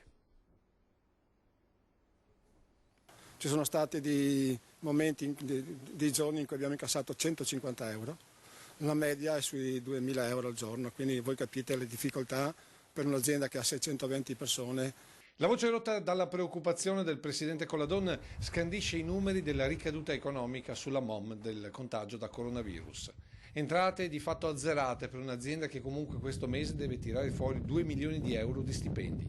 Abbiamo una riduzione del 55% del servizio, quindi in questo momento abbiamo oltre 240 autisti in sovrannumero. E quindi abbiamo attivato il fondo bilaterale, che sarebbe il fondo, la cassa integrazione per gli autoferrotranvieri. Gli incassi sono ridotti dell'80% e quindi la situazione in questo momento è difficile per tutti. Soprattutto perché non si vede la fine di questo fermo, che comunque ha costi ulteriori per la sanificazione. Basti pensare che tra mascherine, guanti e igienizzanti in un mese MOM ha speso oltre 100.000 euro. Azienda che comunque ha già predisposto un piano economico sostenibile, pur confermando gli ultimi acquisti di nuovi autobus e il cantiere per la nuova sede di Via Castellana. All'orizzonte potrebbe affacciarsi l'ipotesi di ulteriore riduzione delle corse e la cancellazione di intere tratte. Dobbiamo aspettare l'ente di governo e la Regione Veneto, che ha la possibilità, che ha anche la potestà di dire se ridurre ulteriormente o se mantenere le linee in questo modo qua. Altro tema che molti cittadini chiedono di affrontare è la sospensione degli abbonamenti annuali per gli studenti. Essendo un momento straordinario, particolare, queste decisioni qua sono di competenza dell'ente di governo ma anche della Regione Veneto. È un problema generale ovviamente di tutta la Regione ma di tutta Italia e ovviamente è un problema che sta valutando la Regione Veneto come affrontarlo e come risolverlo. Quindi cosa dobbiamo dire ai cittadini? Che devono attendere comunicazioni? Dobbiamo attendere, la Regione ci ha chiesto alcuni dati, noi abbiamo inviato ieri una serie di dati sui mancati introiti, sulle situazioni di difficoltà e la Regione si è riservata di dare una risposta. A proposito di scuola, non c'è solo la criticità delle lezioni a distanza, ma anche chi riesce appunto a mettere in piedi questo sistema. Vediamo ad esempio una giornata tipo per gli studenti delle scuole elementari a Belluno. Buongiorno bimbe!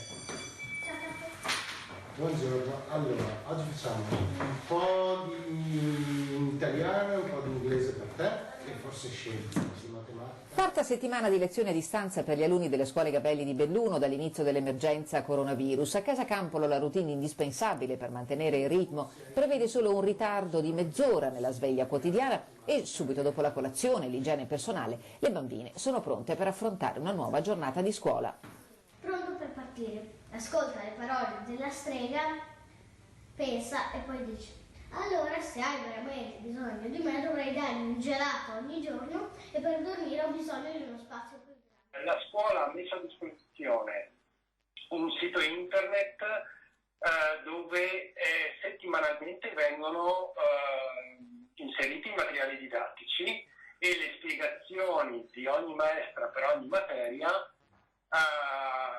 rispetto a cosa devono fare i bambini e qualche aiuto, anche qualche ausilio per noi genitori. Alla fine della settimana i genitori caricano sul sito tutti i lavori fatti dagli alunni e nel giro di qualche ora arrivano correzioni e indicazioni per la settimana successiva e così le giornate sono scandite da lezioni puntuali che si protraggono per almeno 4 ore. Questo ci ha aiutato molto a superare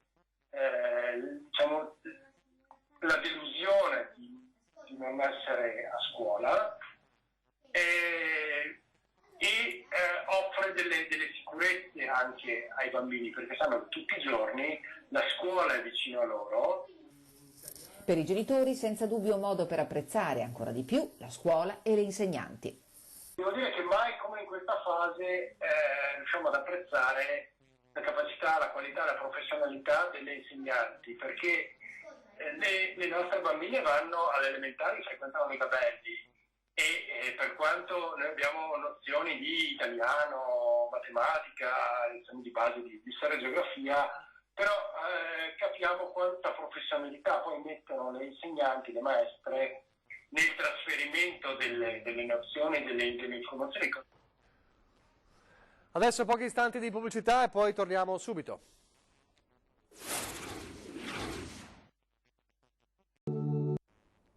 Rieccoci in diretta nuovamente con la nostra edizione straordinaria, tanti gli aggiornamenti di oggi. Allora, abbiamo parlato di tante cose anche serie e drammatiche, lasciamo comunque sempre un po' di spazio anche al vostro sorriso di chi sta continuando in casa a seguire le regole, le restrizioni, ma cercando anche una via fantasiosa a questa quarantena, a questo isolamento. Allora, il vostro spazio quotidiano di Andrà tutto bene, perché continuano ad arrivare foto e video. Allora facciamo vedere ancora i vostri messaggi con questo servizio.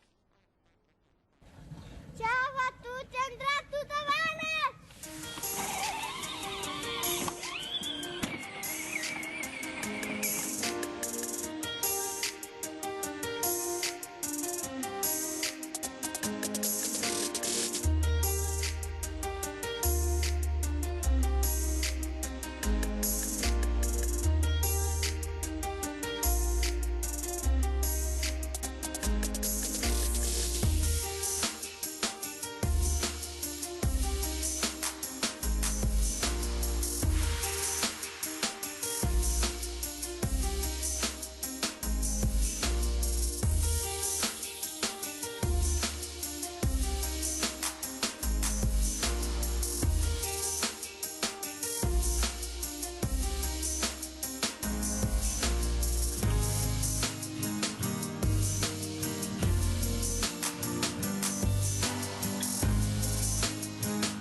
Allora, i vostri sorrisi, i vostri messaggi sono molto importanti di questi tempi, però noi adesso torniamo a parlare di una situazione che preoccupa ed è quella del commercio. E lo facciamo con Federico Capraro, buongiorno.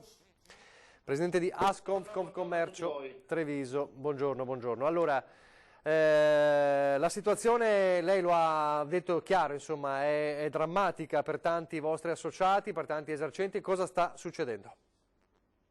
Ciò che è in corso, e non devo certo dirlo io, è una pandemia sanitaria in merito alla quale ovviamente noi non siamo chiamati a esprimerci, dobbiamo semplicemente attenerci agli ordini e alle disposizioni che ci danno.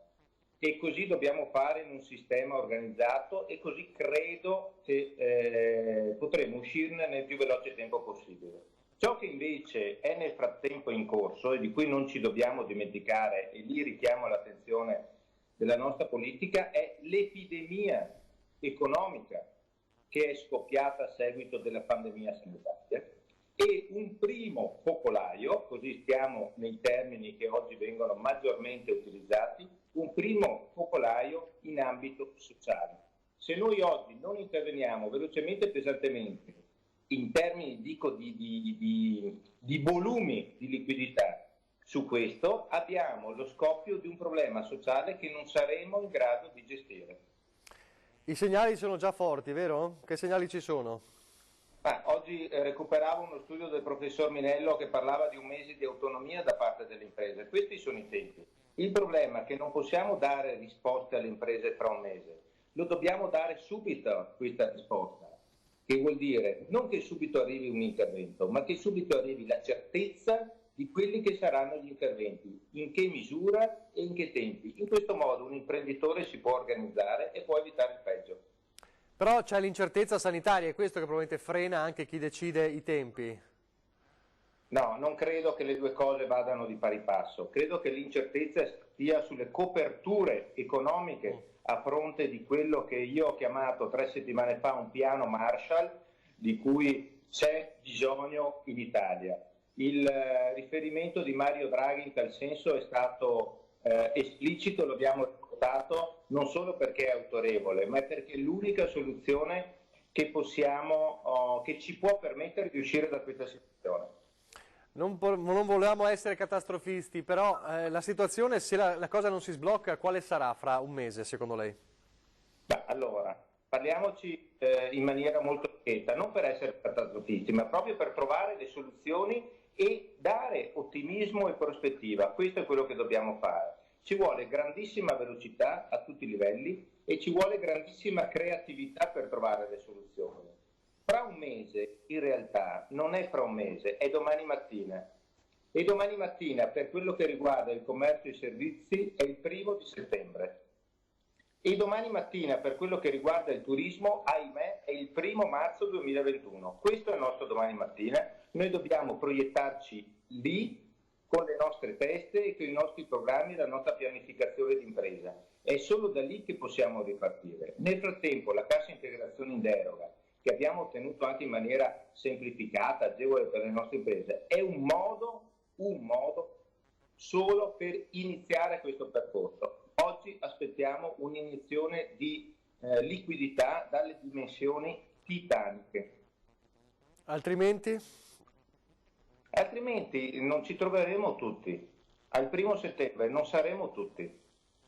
Ci saranno meno imprese, non necessariamente le migliori, ci saranno meno imprenditori, ci saranno meno lavoratori occupati e scoppierà il problema sociale di cui sto già parlando, perché domani questa sarà l'emergenza da gestire e saremo impreparati, come ci siamo trovati impreparati a gestire la pandemia sanitaria. Bisogna partire per tempo.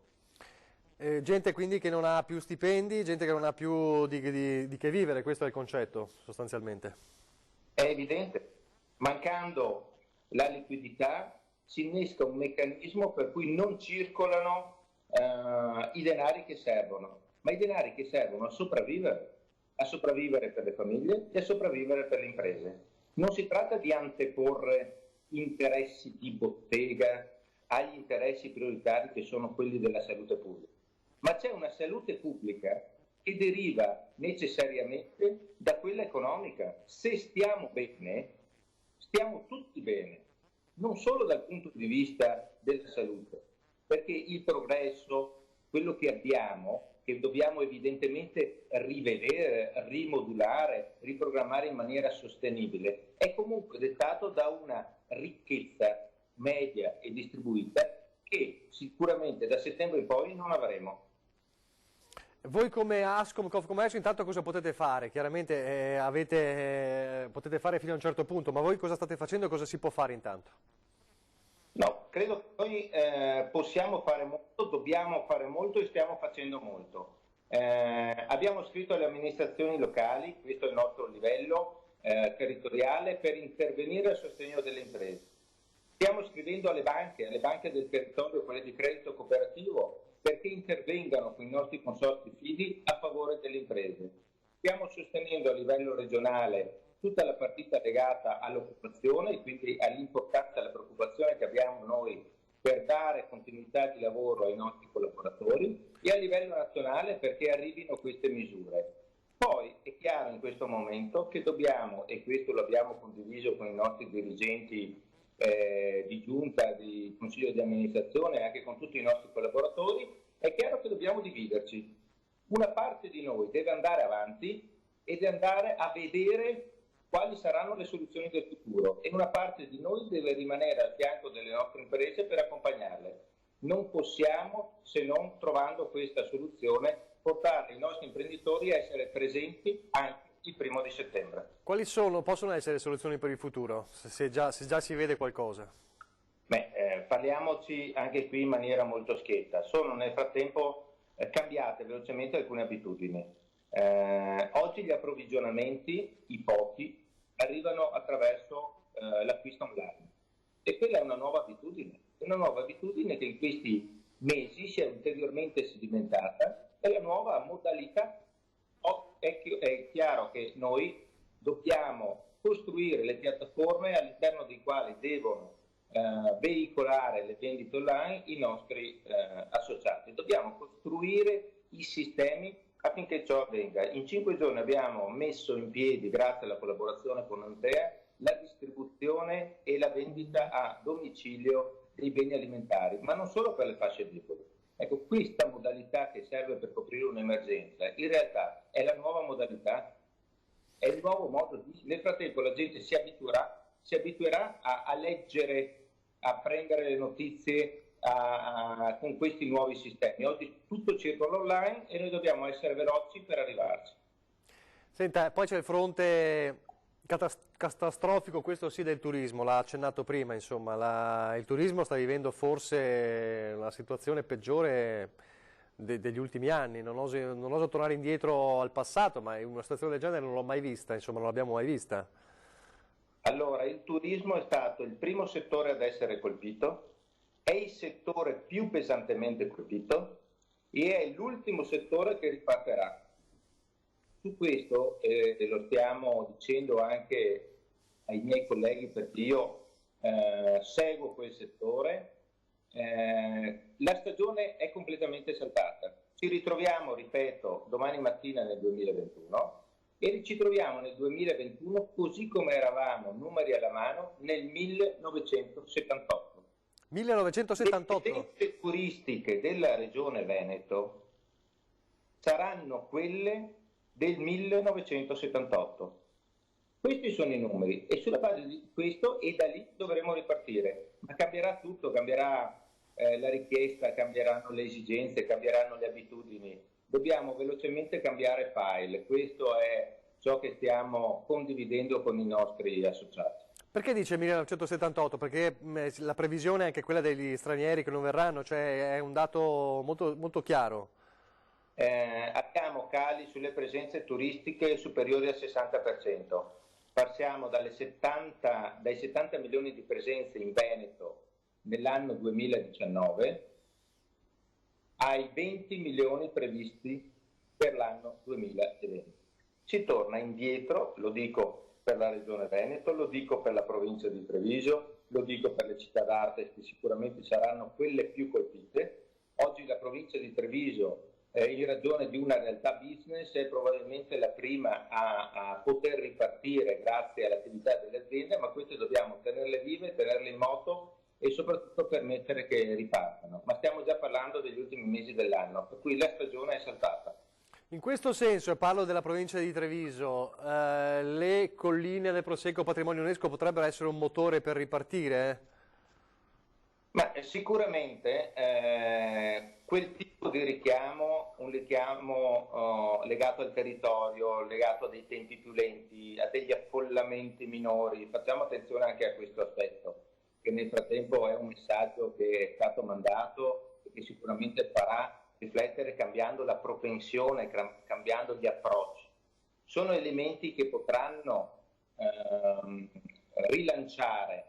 Certo che abbiamo perso il grosso dell'abbrivio, dell'entusiasmo di quella proclamazione che ci ha presentato in tutto il mondo come un'eccellenza, come un patrimonio riconosciuto, e sarà difficile recuperare quella possibilità che avevamo in termini di comunicazione di essere così velocemente proiettato in ogni scenario del nostro globo. Ripartiremo con un territorio che è rimasto bello come quello di prima, con dei valori che abbiamo recuperato. Io mi permetto, se mi date un secondo, di fare un passaggio. Abbiamo in questa emergenza riscoperto alcuni valori che facevamo fatica a trasmettere, ma oggi le nostre comunità sono sostenute da coloro che sono i negozi di vicinato, dalle eccellenze locali, da chi sul territorio ci permette di stare a casa. Ecco, credo che quei valori dei nostri centri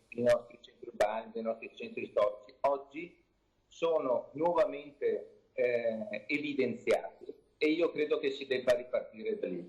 Ripartire dal piccolo, ripartire dal genuino, ripartire dal vicino. Credo che queste siano le azioni che dobbiamo mettere in campo. Senta, le faccio un'ultima domanda.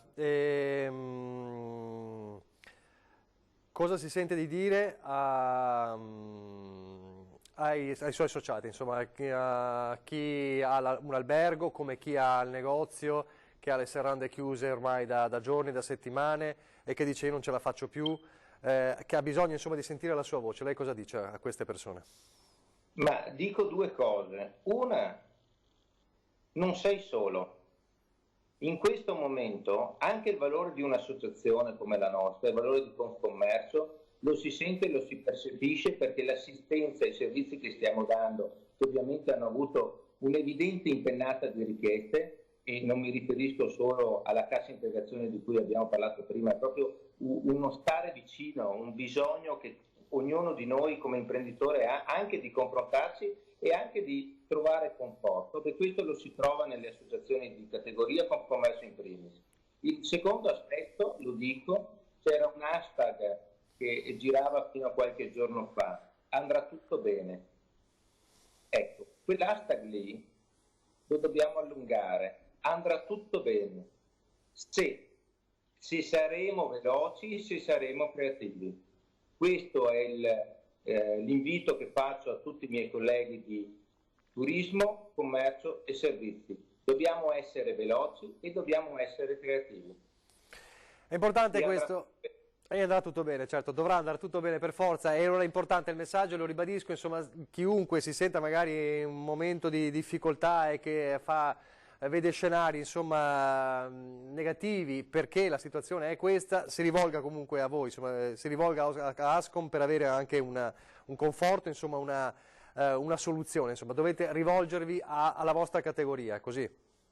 Assolutamente, ma non solo perché abbiamo creato in questa occasione un numero verde e uno sportello SOS ripartenze, appositamente per questo, ma proprio perché insieme ce la possiamo fare, insieme possiamo dare voce alle nostre richieste, insieme possiamo confrontarci per trovare le strade. Ripeto, la strada che noi invochiamo è quella della velocità e della creatività. L'ha detto anche il Papa ieri, nessuno si salva da solo, insomma è una verità, è una verità. Grazie allora, grazie a Federico Capraro, grazie. A voi e grazie del buon lavoro che state facendo, sapete che la comunicazione è fondamentale anche nel trasmettere questi messaggi positivi. Grazie davvero. Grazie, buon lavoro, grazie. Grazie a Federico Capraro, avete sentito, insomma, questo è il concetto. Lo scenario, certo, è molto difficile, sarà molto difficile, ci sarà da stringere i denti, ma nessuno si salva da solo e insieme ce la si può fare. A questo proposito, E dopo lancio la pubblicità velocemente. C'è un servizio da Padova, un altro, è sempre la questione dei negozi, ed è l'assessore assessore Bressa, che lancia un appello ai proprietari degli immobili. È il servizio Bressa, se non sbaglio, da Padova.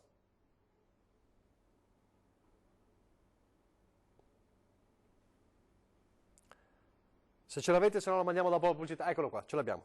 Mi rivolgo ai proprietari degli immobili siti nel comune di Padova, in particolare ai proprietari di immobili che ospitano dei negozi che in questa fase stanno soffrendo terribilmente.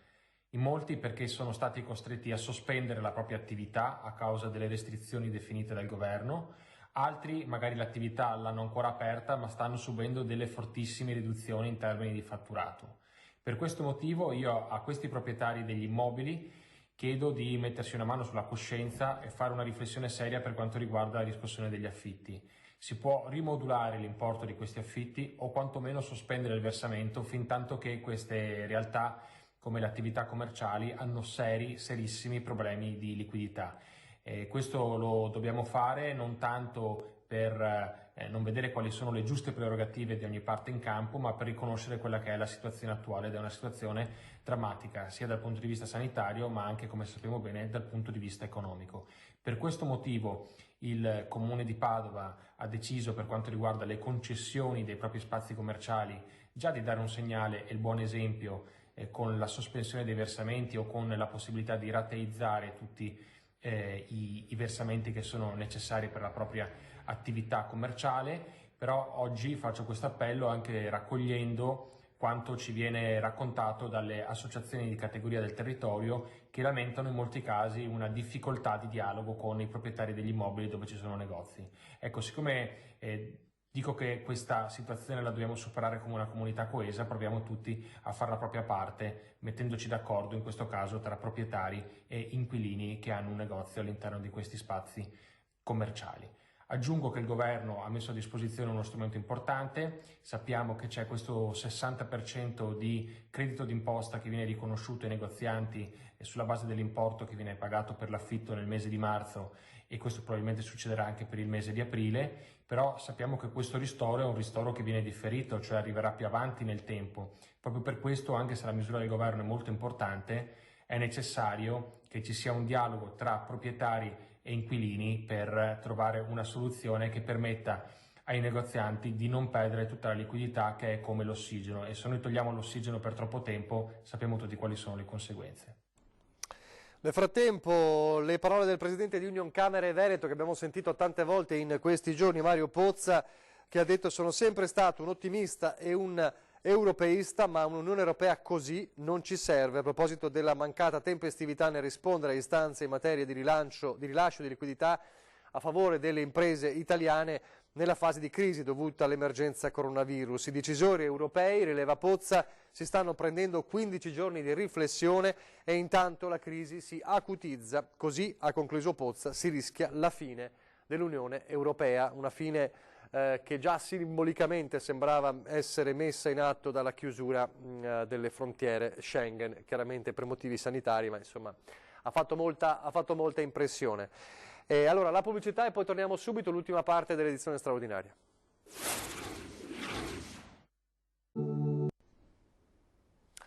Rieccoci, Leora, rieccoci in diretta. Fra pochi minuti lasceremo poi la linea e ci ritroveremo alle 17:30 con di nuovo l'edizione straordinaria. Volevo leggervi un'ansa particolare che riguarda uno degli effetti davvero impensabili dell'emergenza coronavirus a livello globale, peraltro notizia ormai della situazione di New York, l'allarme del New York Times. Dice il New York Times che New York, gli Stati Uniti, New York potrebbe essere il peggior focolaio del mondo, peggio di Wuhan o della Lombardia. Ci sono 600.000 contagiati nel mondo in un solo giorno, ma c'è particolare apprensione proprio per New York.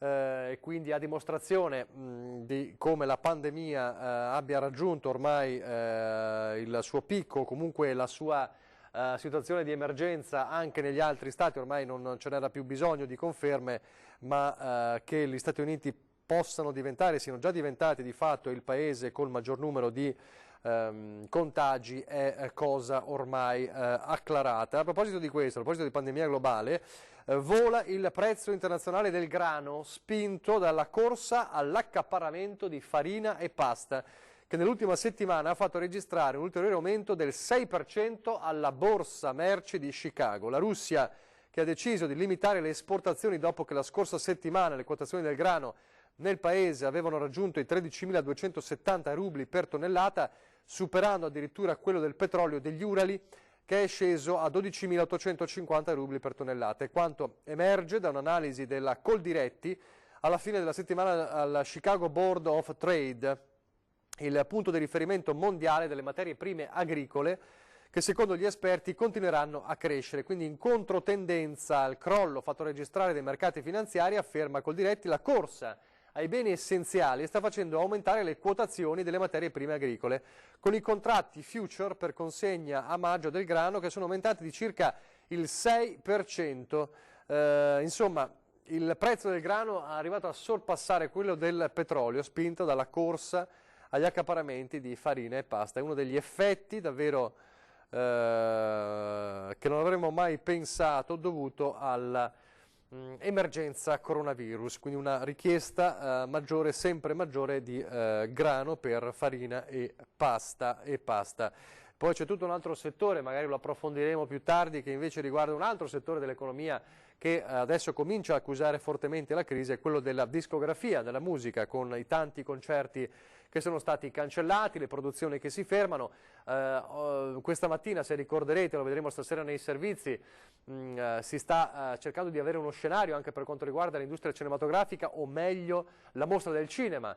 Lorenzo Maier ci ha raccontato stamattina che ha parlato con il direttore della mostra, Barbera, che ha confermato per ora che la mostra del cinema ci sarà, è agli inizi di settembre, ma chiaramente la decisione finale sarà presa a maggio, mentre sappiamo che il Festival di Cannes è già slittato a data ancora da destinarsi.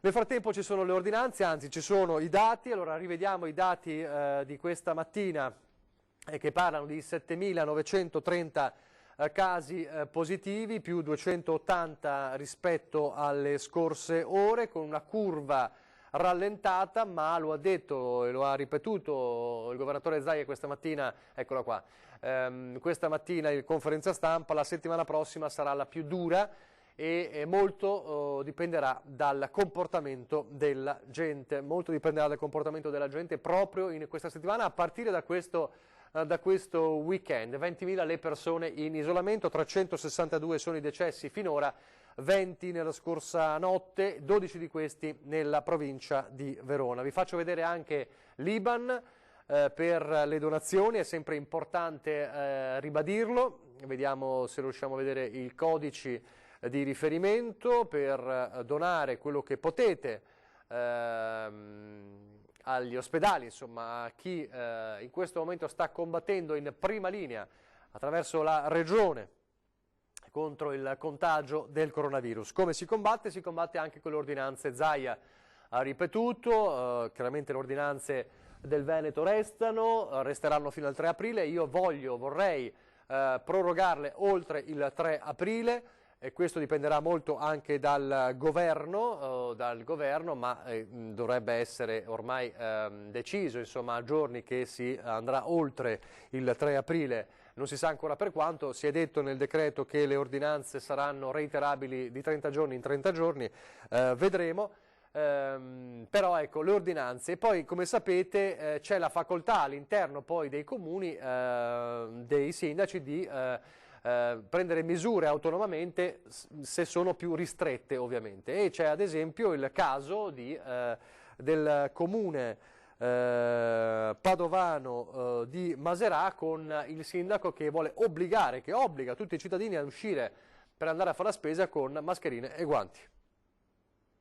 L'ordinanza è la numero 12 del 25 marzo. Uno per famiglia a fare la spesa, scrive il sindaco Gabriele Volponi. Obbligo di bocca e naso coperti, meglio la mascherina, va bene anche un foulard, guanti in lattice alle mani, pena la chiusura del negozio. E il sindaco la spiega così. Il compito di un sindaco è in questo momento di emergenza quello di limitare il più possibile il contagio. E siccome ormai è evidente che gli asintomatici sono coloro che propagano il contagio, poveretti, loro non sanno di averlo, ecco perché è stata emanata questa ordinanza che prevede che chi, cioè il componente della famiglia che va a fare spese in quelle attività aperte in deroga dai provvedimenti ministeriali, debba essere coperto naso e bocca e avere i guanti. Un dovere morale, aggiunge, dopo aver constatato di persona la situazione in molti dei negozi aperti in questi giorni. Lo facciamo perché ognuno di noi che non sente niente potrebbe essere un portatore di coronavirus. La cosa mi è venuta spontanea andando a vedere le attività, in particolare quelle realtà di generi alimentari molto grandi, che hanno delle persone che entrano con il telefonino in mano, parlano, incrociano altre persone che hanno il telefonino in mano e parlano e non sono concentrati sulla distanza di sicurezza e quant'altro.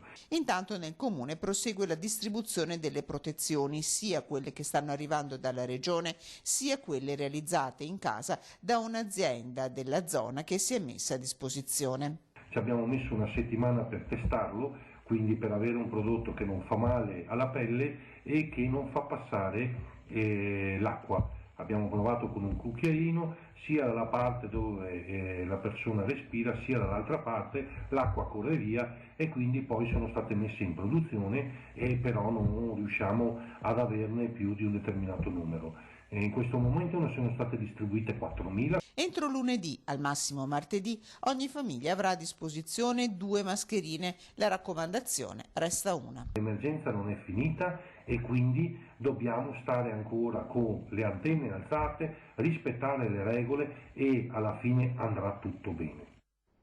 Lo dice il sindaco, andrà tutto bene. Ci lasciamo allora con i vostri video e i vostri messaggi. Ci rivediamo alle 17:30. Andrà tutto